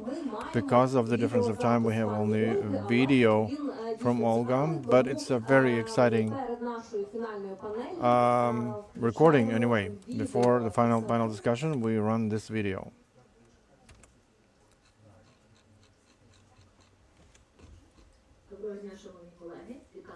So, greetings from Sydney, dear colleagues. I am Olga Wojciak. I'm senior trainer in digital culture, Sydney University. Thank you, organizers, for organizing this wonderful and interesting conference, and thank you for the invitation. Sorry for not being able to join you through because of the difference of time. I just wanted to offer several remarks, but I would very much like to contact and continue this conversation later on email. For the last 10 years, I'm doing the digital sovereignty studies, how the states can maintain their national sovereignty through digital tools, digital technologies. Of course, the Ukraine has leading experience in this area, and digital technologies have been successfully used to facilitate general state sovereignty. So there are many practices we can share with the world, and I would be very interested to know more about these practices. Regarding AI, of course, AI is a large group of technologies, and I'm going to talk about the large language models, generative AI, as well as visual AI that creates images and video. Let me tell you that now we are in a new media landscape. The AI is virtually everywhere in all the content. It's part of interfaces for each platform. If earlier we could see our students a couple of years ago were only using first ChatGPT for searches, now LLMs are built in search servers, and unfortunately they are so integrated that very often we basically get just digests created by AI before we can even see origins. And it's a big challenge, and it's a big problem in battling disinformation. Of course, authoritarian government, including Russia, are manipulating LLMs. There are several fantastic studies that just recently were issued that are basically showing you how, for a number of years, the big networks of generated websites looking like news resources like Pravda. Nobody is visiting them, but they are promoting the Russian narratives. They are incorporating them in these search operations. And of course, AI allows them to generate a huge number of content. They're also preventing the work of fact checkers, because these are incredible amounts of data. And also, Ukraine has several famous cases of manipulation through deepfake. And previously, they were quite primitive. It was easier to recognize. Now, attribution is a big problem. When we talk about deepfakes, it's hard to establish what's the source. Then,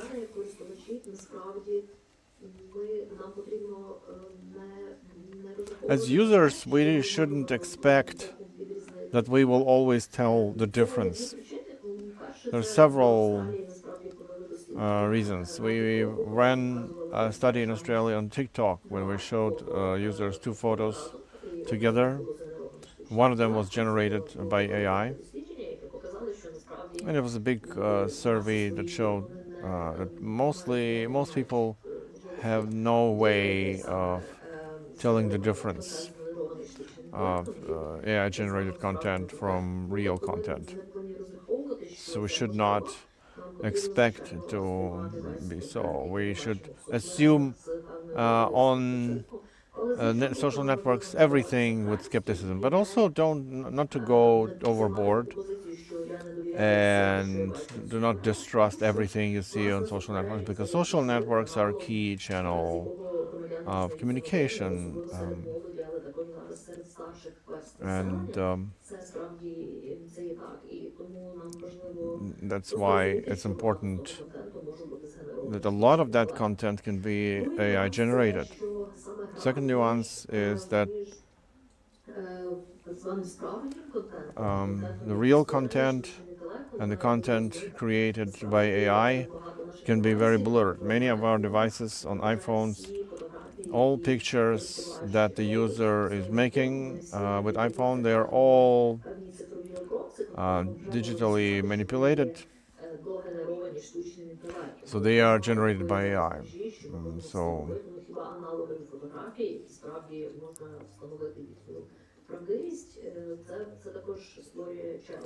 it's sometimes a challenge to establish that they are really genuine. So what are the ways to battle disinformation?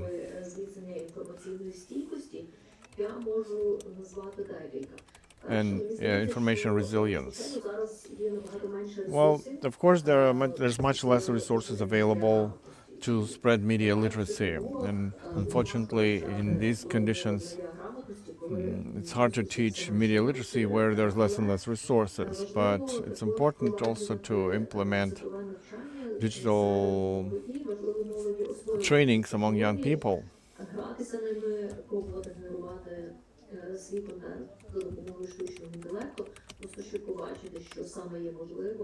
So to see what AI can do,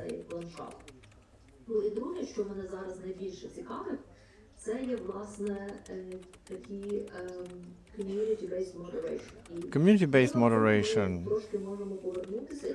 And some of us remember the 90s and 2000s, remember the initial chat channels. And there were volunteer moderators, and they were quite successful in moderating those conversations that happened in these smaller online communities. And these are interesting cases in the world. In some of my studies, I studied North Atlantic Fellows Organization. It's a group of users who basically see themselves as volunteer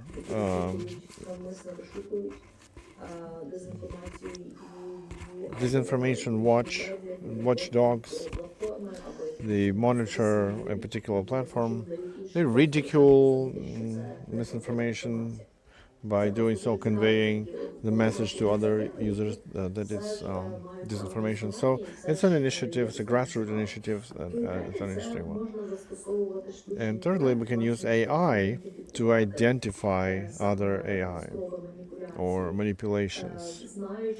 Knowing for sure Russian narratives, it's important to study them, trace them, because they might change and morph, and we can use AI to identify these attempts at manipulation.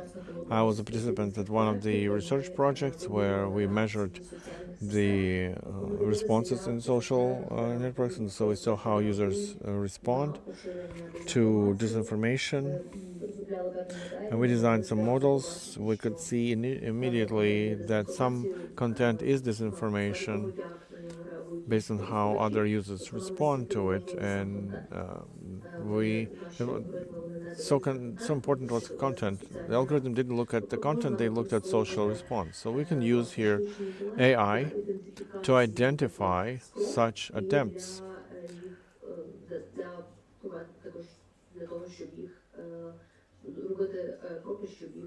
To then remove them from platform.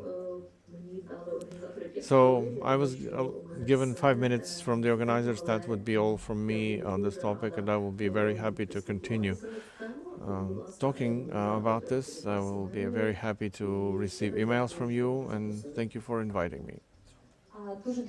Thank you, Olga, and we proceed to our final panel discussion for tonight. We'll invite speakers. This third panel is Outside the Algorithm, Digital Sovereignty, AI, and the Future of Information Resilience.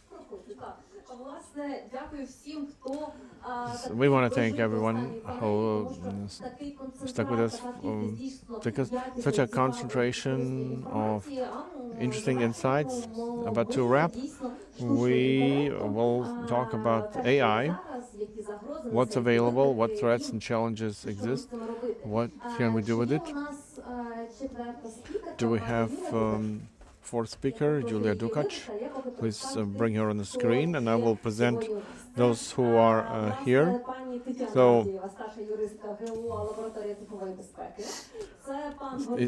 Senior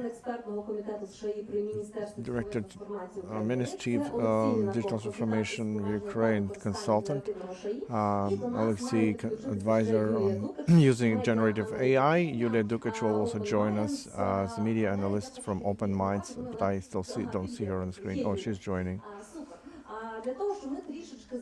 So for us to refresh a little bit, because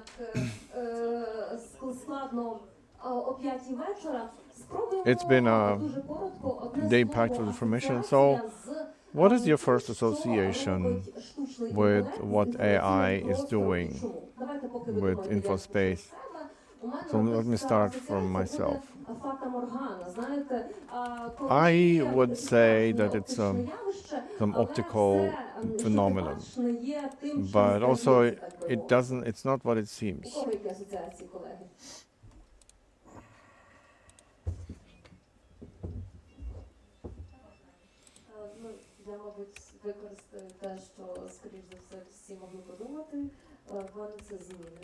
So, for me, it's change, fundamental change, not the fatal change. We're somewhere on the crossroads. So, in this conversation, we might establish what changes we're talking about. Gordy, what do you say?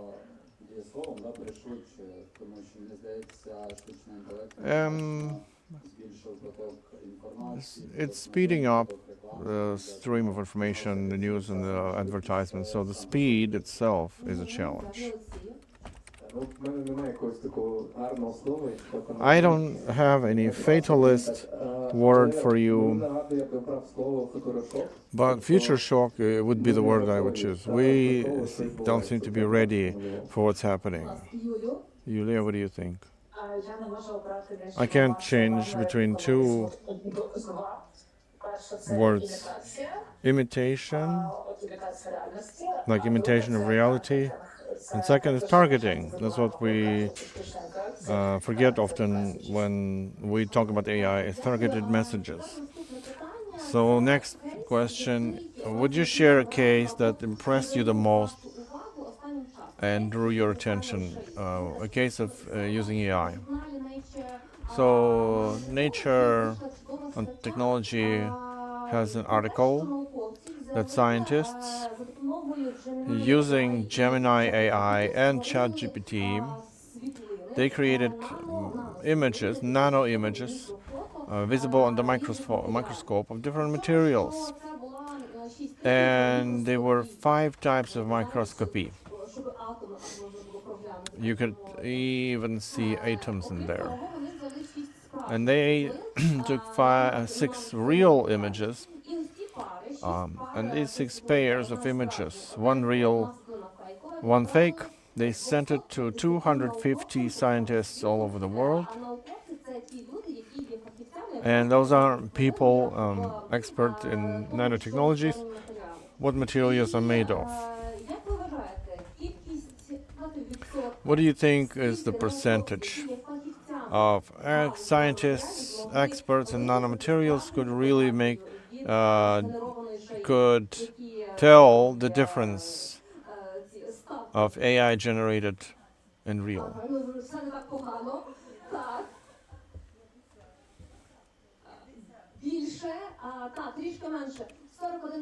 41% on average could tell the real picture. So it tells you about how data manipulation and data fraud can happen in science, because AI constitutes a danger even for scientific studies, fake studies. Okay, let me try.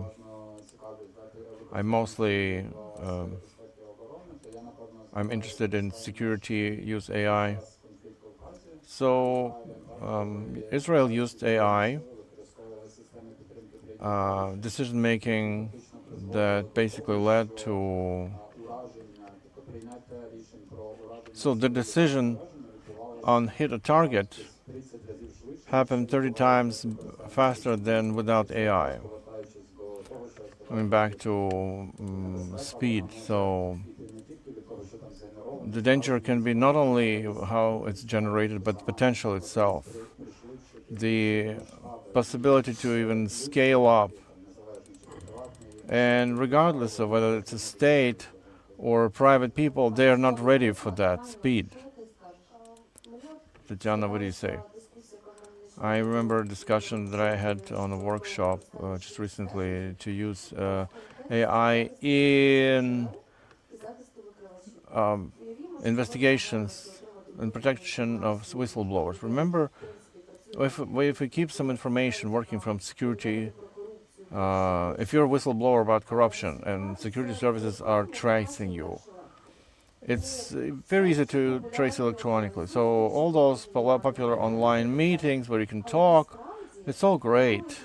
But considering that most cities are full of cameras with face recognition, with profiling, etc., wherever you are, you can trace a person. So for me, an interesting in this context, when we say that we need to protect whistleblowers, but if we talk about protection of freedom of media, so how relevant are these norms and how well are they adhered to? They aren't. And how much behind are we in that regard? So if we look at these practical cases, it's just one piece, and we're very much lagging behind. So it's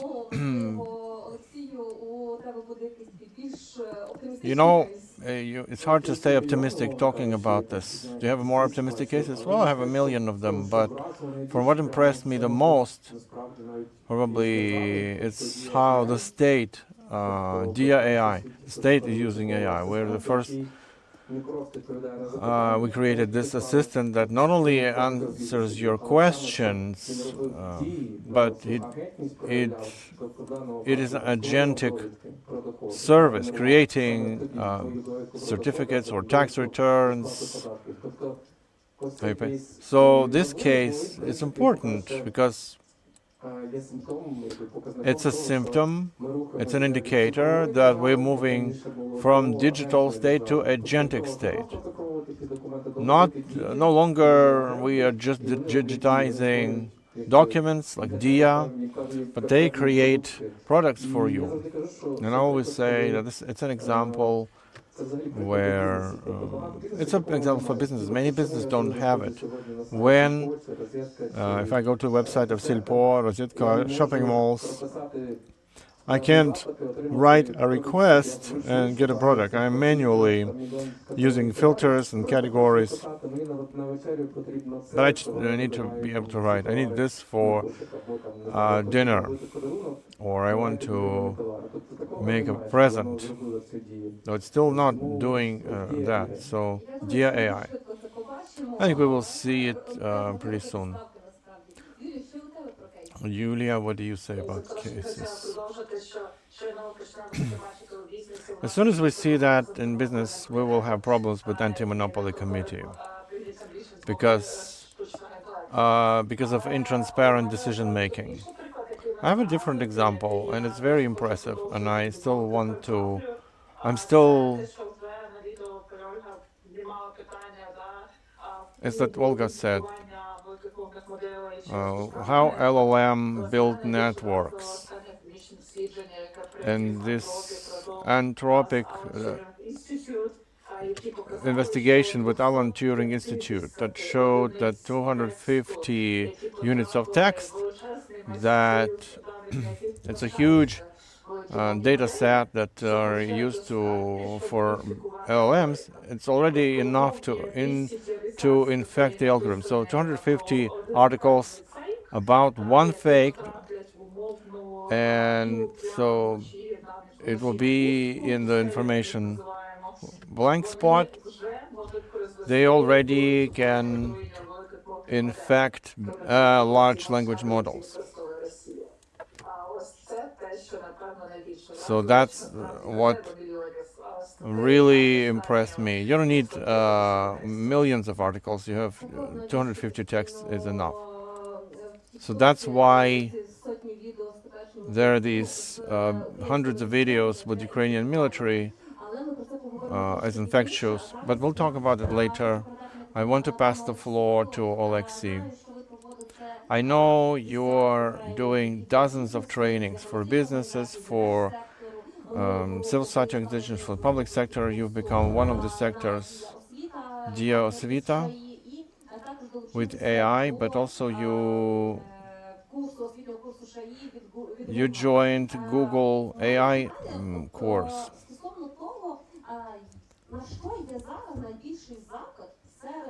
What do you think is now most in demand among organizers and among the participants? Because the number of AI services is growing exponentially. But how a regular person could understand what they actually need out of all these services? I came here after I made the first lecture for 1+1 Media.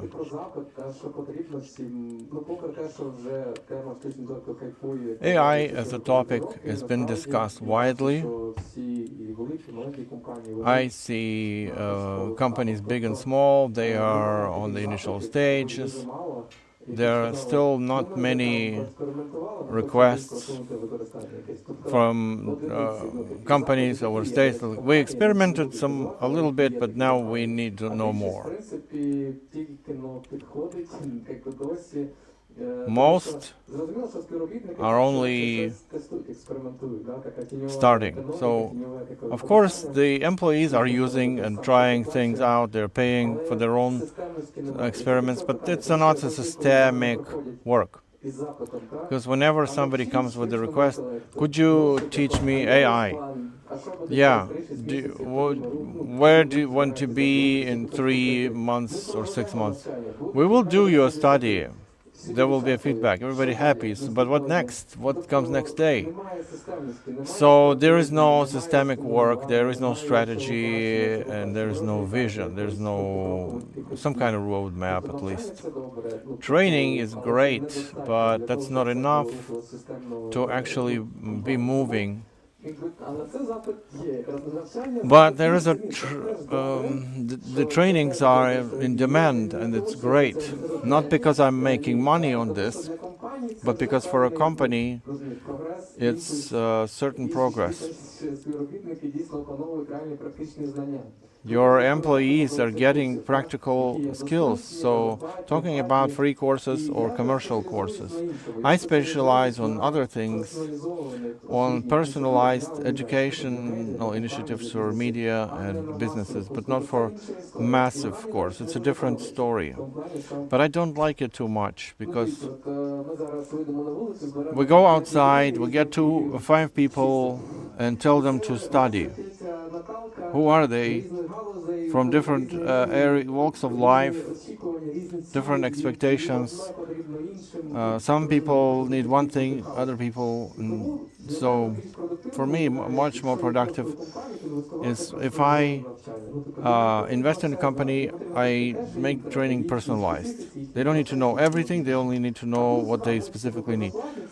But courses are for free for those who don't have, can't afford commercial. We did record some free ones. Is it obsolete? Well, it was published in February. Let's say some of it, maybe. Because even if you take ChatGPT, what you can do with it now, you didn't have them before.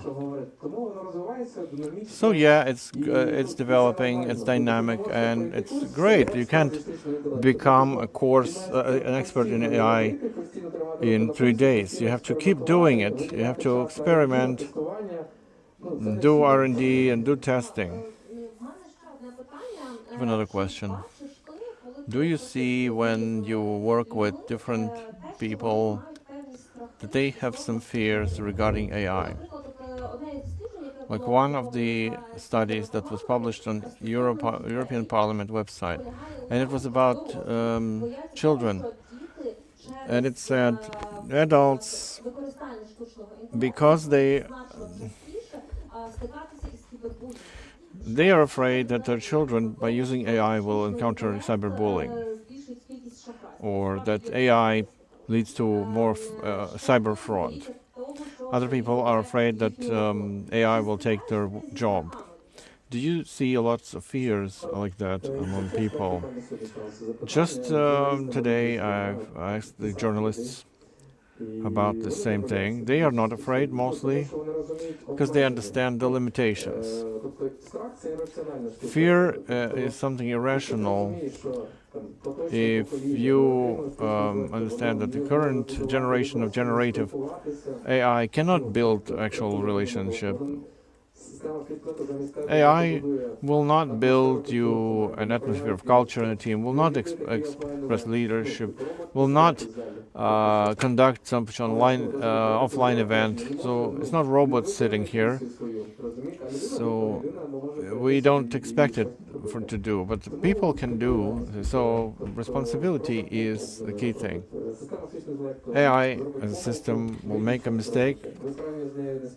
You can't punish them, but people is responsibility. People can take responsibility. And it's about bureaucrats and public officials. Our public officials are afraid that they will be replaced by AI. And they say, we are not afraid because it's our signature. AI will not sign, and they do, so they are necessary to sign documents.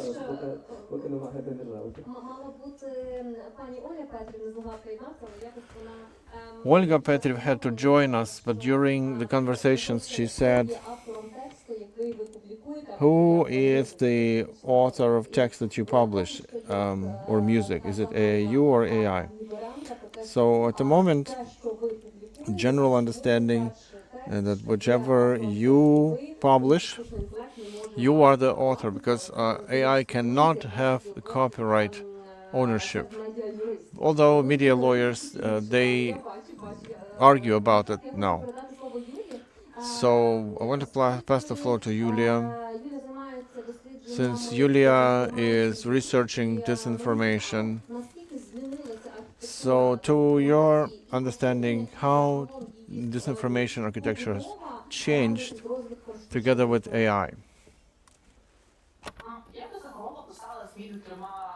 I would generally describe the changes in three simple words. First, faster. Secondly, cheaper.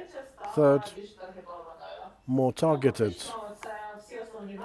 So all key directions that the AI provides for.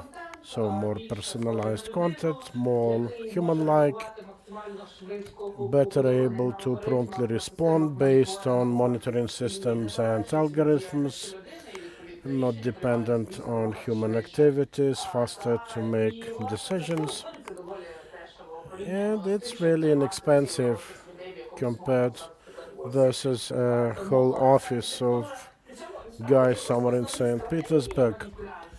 The key manipulation strategies and approaches they are also subject to change, and from here we often see parallels with the Second World War, the manipulations that had been there, and the current mediation attempts and communication channels, from traditional electronic ones towards social media, other such chats, channels. But the manipulation techniques have not changed that much. It's rather again about speed, targeting, and so on. And among the three, it is the targeting that we tend to miss out at sight. So yes, the speed is understood, the cost is understandable because no longer you need a bunch of programmers, but targeting is still what we tend not to notice. There are nice reports from NATO Stratcom Force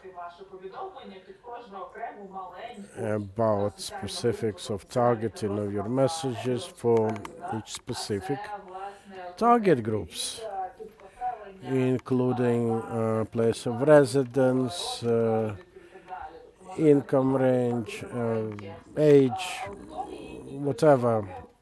So it can be targeted to rather small refined groups, not speaking of more refined ways of spreading and disseminating these messages, because AI allows for really dozens and dozens of narrative versions created in a blink of an eye, and this is the current days.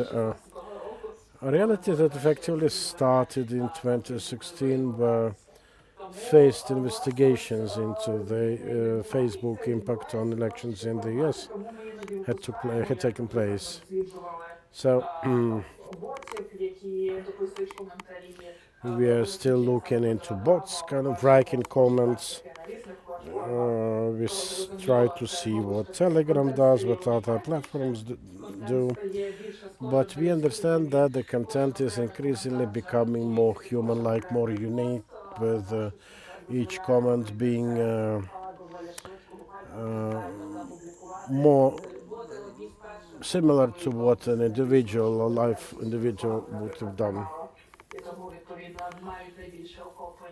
And from here, the ability to grasp a wider audience. But the tactics itself is old. It's just augmented with AI. And we increasingly lose this uphill battle in our attempt to identify and counteract these operations. It now requires a whole bunch of AI-generated algorithms to counteract another AI attempt. And secondly, there is still no answer as to how to efficiently counteract, how to defend yourself without the risk of banning everything altogether with comments, because even a complete regulation is no guarantee of efficiency. So questions remain unanswered, and unfortunately the response is still trailing behind the attempts of those unhinged to use AI as much as it pleases. Okay, we'll try talking about ways to counteract it a bit later, but could you tell us a couple of words about your recent survey? I think it was about the elections in Moldova when you uploaded lots of comments to see that just 12% of them were from Russian or pro-Russian accounts. But how one could understand whether the information is genuine or from bots? We had two such surveys in 1 year.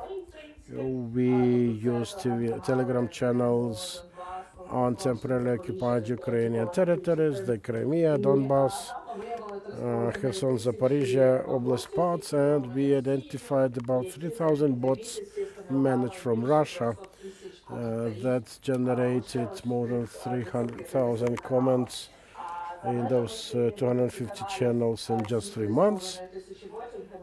We had a sample. The sample allowed us finding it that more than 3.5 million comments were churned by these bots in a year. And when the election time for Moldova came,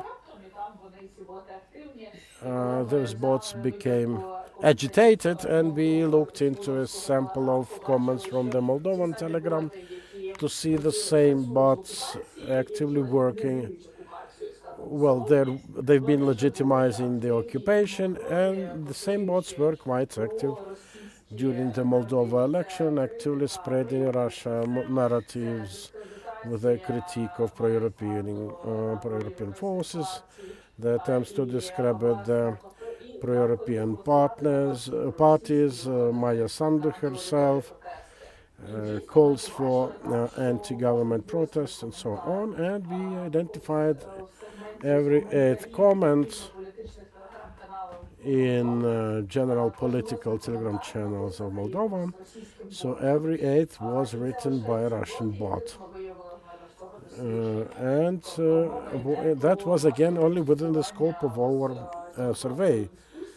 To say that the whole domain of this discussion has been injected with this infection on a massive scale, and there's a whole bot farm working actively to peddle those things, to dispute it with real life users, using all the functionality of AI-enabled Russian platform. And yes, they're entirely free to use it at will, particularly when it comes to Russian channels that have no moderation and use the opportunity of openly posting there. So AI already allows for scaling up such operations without practically any limits, but for maybe financial constraints. And another thing, after these surveys that we had, it was a complete an eye-opener for me. The number of people still thinking that bots are some real people doing their jobs. Banal as it sounds, I think it's a matter of real media literacy to explain people about how bots operate, how they are enhanced by AI, and how it can be cheaply used to alter the public opinion, primarily based on what Russia has been doing. Something tells me that Ukraine's next coming elections, we have some news on that popping up. We will be seeing this bot farm and many more others. Now, you looked into ways in which AI is used for disinformation purposes, and how this may be somehow affected, if possible. Well, if we would map what we have, it would start with generation of narratives, the generation of comments using bot farms.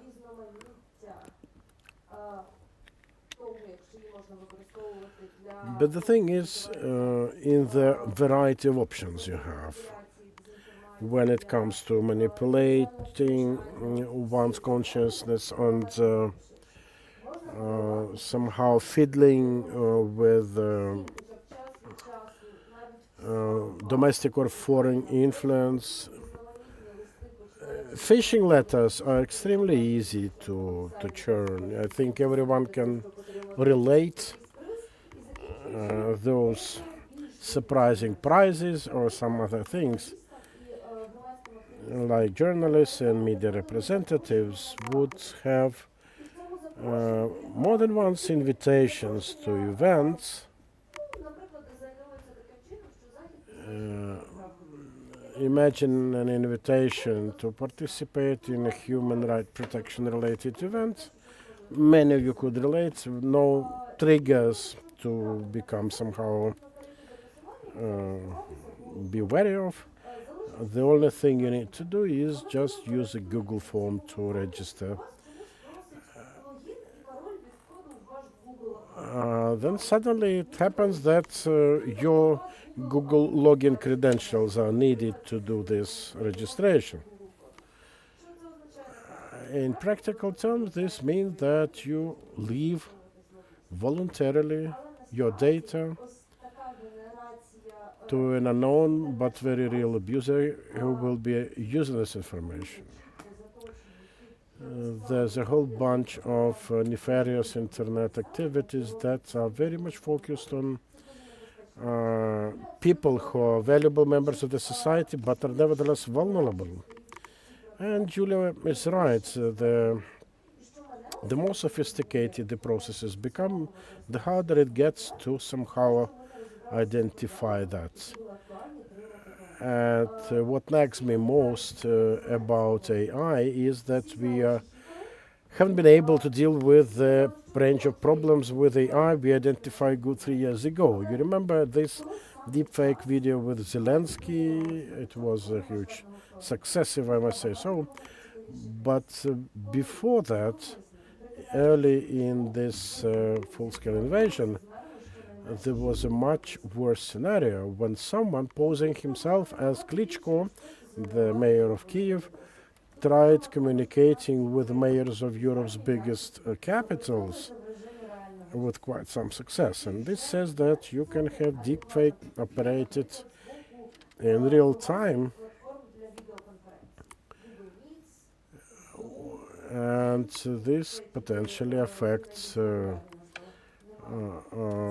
video conference providers like Google Meet, Teams, Zoom, and so on. And this is the problem that has not been resolved since 3 years ago.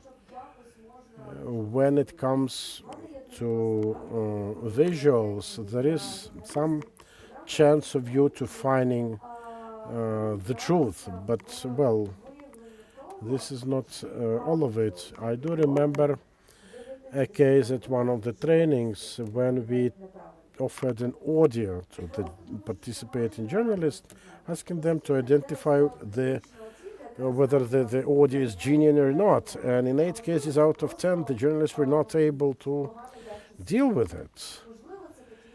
Because people would start thinking, okay, the sound is a bit odd, but maybe there is about some artifacts because of recording quality or some other things, or maybe ambient sounds and so on. Without proper understanding, the things may have turned sour already. So it begs for deeper research to understand which measures to interact this can be potentially used. Yeah, thank you. When it comes to false videos, there's a whole new wave on it, nicely targeted, as Julia put it. I do remember an international expert discussion on that, and the recommendation from there, if, say, you have a call from some next of kin of yours, well, imagine everything sounds quite real.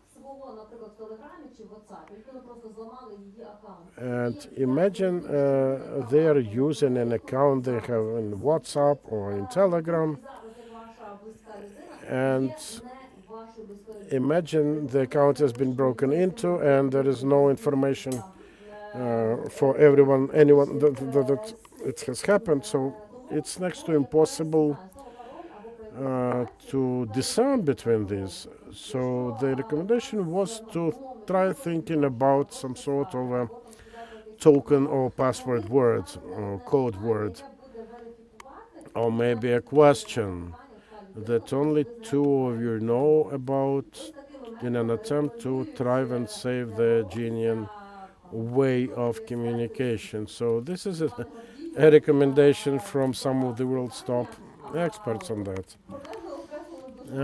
Gordy, a question to you. Lots of problems have been tackled. Tanya mentioned some regulation-related programs. Now, this is your cup of tea, indeed. You are deeply in the matter. What could you say about Ukraine's chances or capabilities as a nation? How can it affect some biggest internationals like Meta, Google, others actively involved in AI methods, involved in the establishment and the creation and so on, with tons of users already? Yes, this is a relevant question.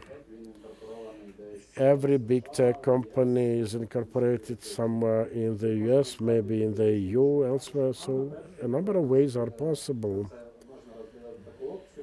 One option might be to have it written somewhere in the law that whenever a system, a platform, a marketplace is offering services for Ukraine, it has to comply with Ukrainian legislation. Another thing is to understand whether it would work, given the Ukrainian market. If we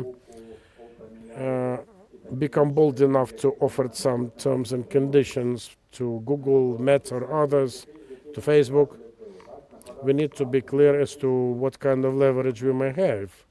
We may think of fines, but they may try knocking these fines down or outright block it.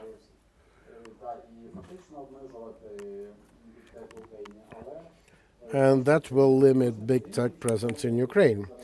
There can be another option when we will be reaching our targets in a better way by directly communicating with big tech companies.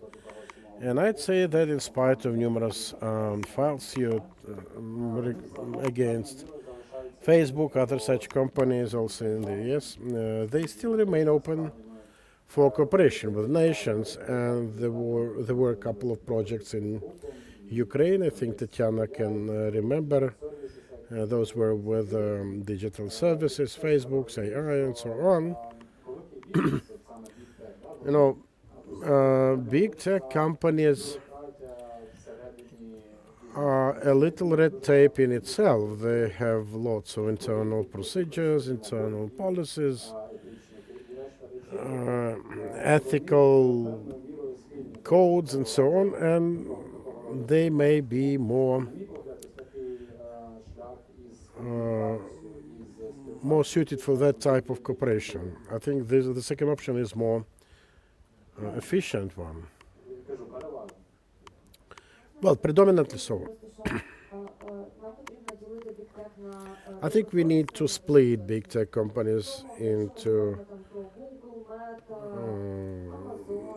good and bad ones.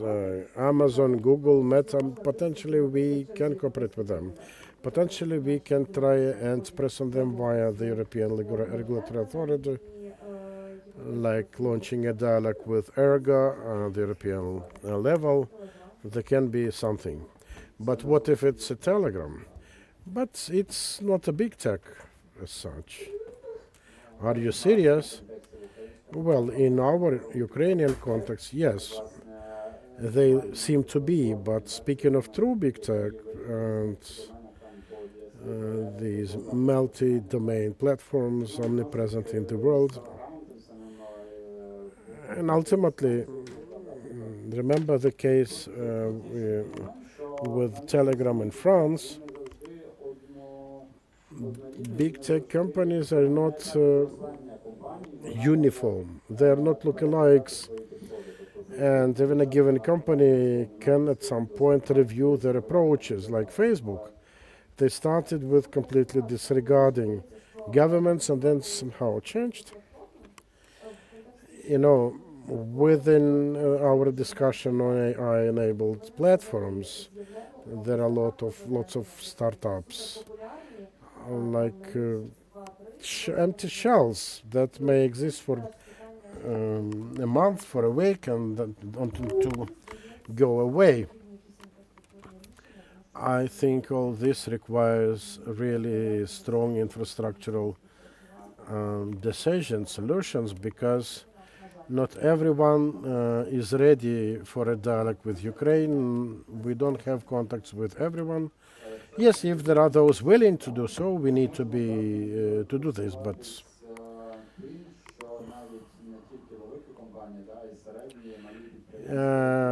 not only big companies entering EU markets, but other companies need to comply with certain requirements to their processes which concern security and related things.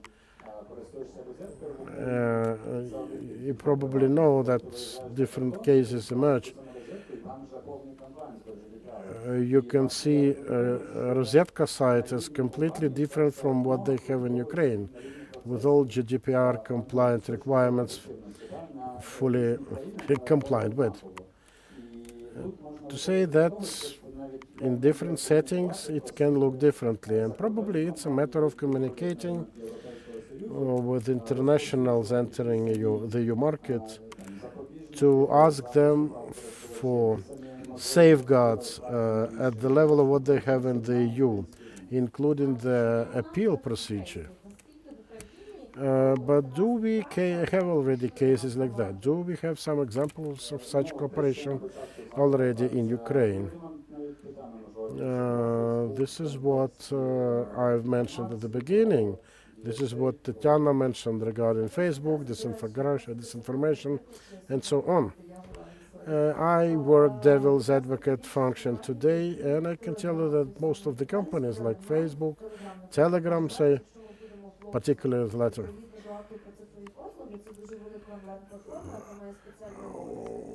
and speaking of the Digital Services Act,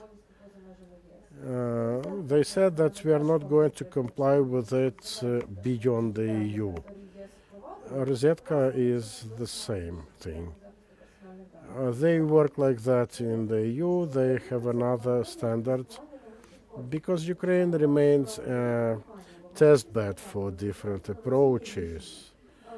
Whenever we have small startups developing innovative solutions in ethics,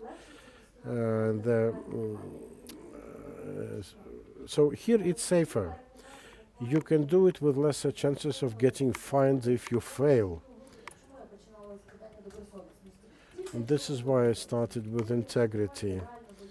Only if the company is completely crooked and in fear of its reputation, only when it fears for its image, it may somehow, like Clearview AI, or there are some, say, companies really focused on disinformation.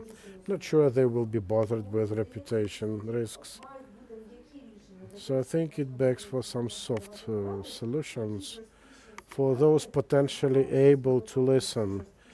And there should be a tool set of stronger measures by the government, by the regulatory authorities, to act against those who isn't going to hear us. Otherwise, we risk having a complete collapse.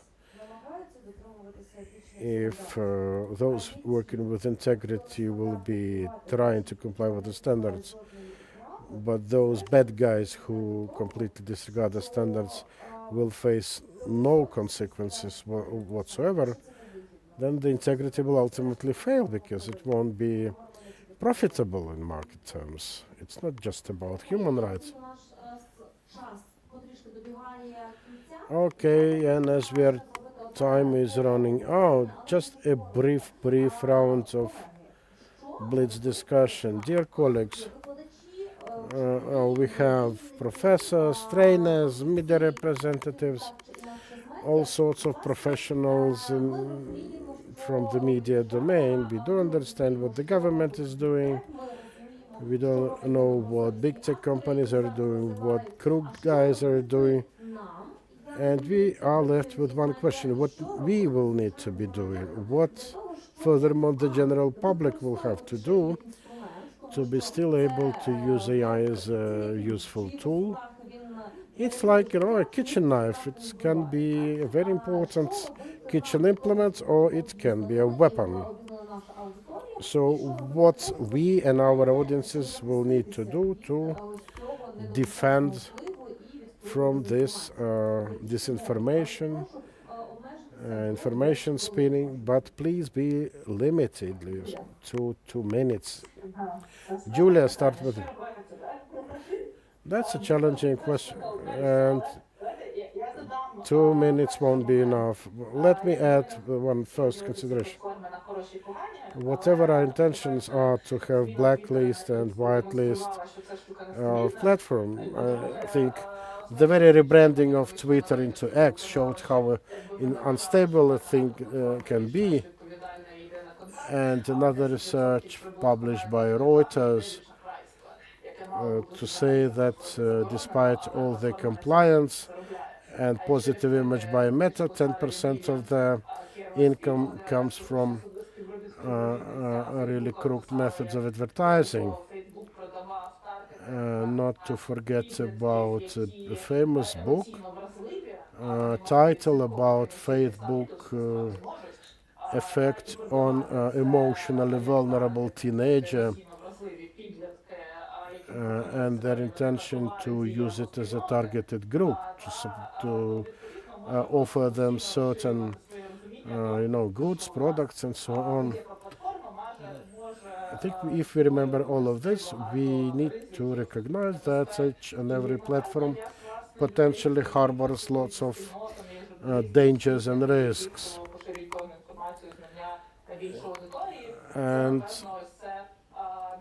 for journalists, for media representatives working with bigger audiences, it is probably a matter of finding cases that will talk through to the hearts of our people to make them more aware, like information about the harvesting of personal data for advertising purposes.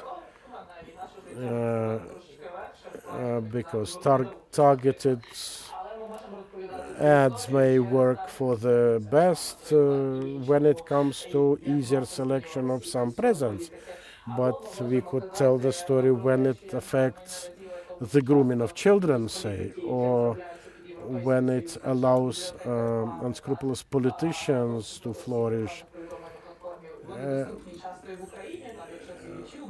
And by the way, politicians in real life, they can well get access to personal information harvested by advertisers. Same can be said of TikTok. So I think the best advice would be to find some prominent cases and tell the stories that will be understood by the audiences, that will explain them the variety of risks from the digital life. And yeah, let's pray for media literacy, but it will make completely another topic. I don't know if I say anything new. Media literacy, maybe technical solutions, some regulatory solutions as well, but they're limited in their potential. And then just to say how to do media literacy, bring some good examples, other things. But globally, there are not too many tools available. Maybe the colleagues will offer something else.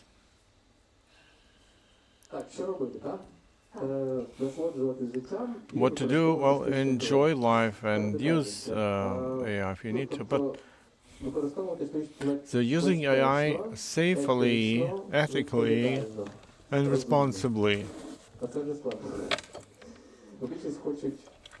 which is already difficult because most people want quick results and simple solutions.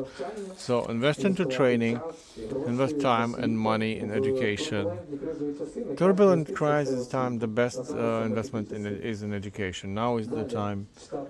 So read more books, expand your mind about AI, subscribe to opinion leaders in AI to monitor the latest news, and to keep an open mindset. Don't get fixated on some small thing, not to be a dinosaur.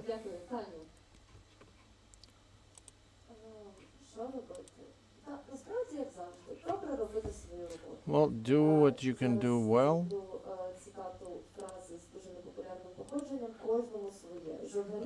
You know, this, everyone has something that they do best. Journalists to fact check and so on. So the landscape has been changing in media and digital for so many times already, and it's going to change even more. Basically, these problems are all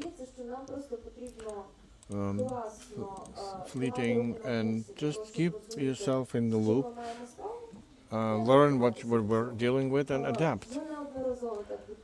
It's been already many times like that, so don't lose focus.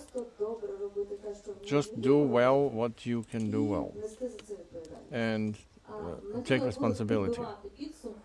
So I will draw the conclusions. So be proactive, take responsibility.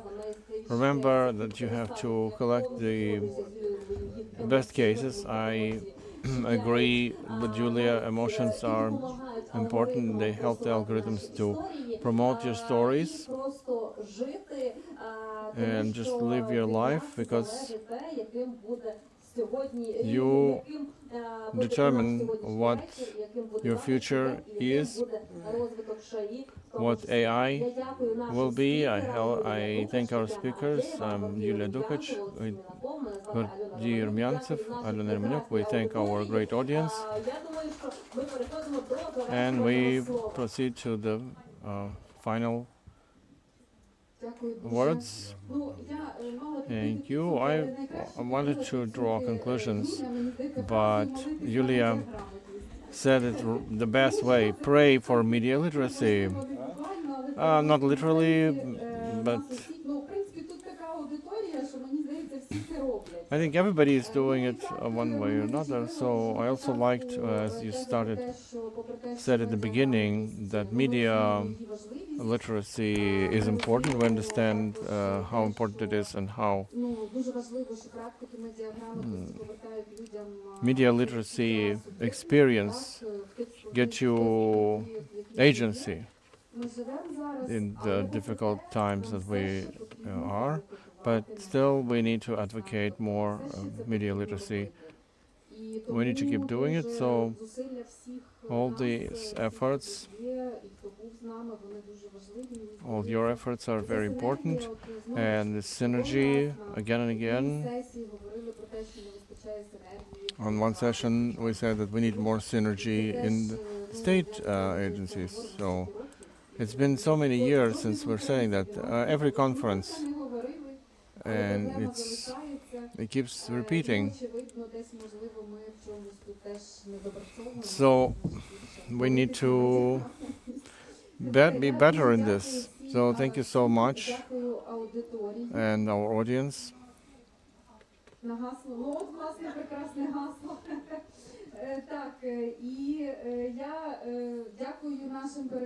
And we thank our interpreters and everyone who provided technical assistance, because we had some unexpected technical difficulties, but we will publish the full conference on YouTube because we need to prepare the recording. Also, we will have the digest of all the discussions today. So we thank all the speakers and moderators and the audience, everyone who joined us. And I wish you all a great evening and welcome, and you're welcome for some supper.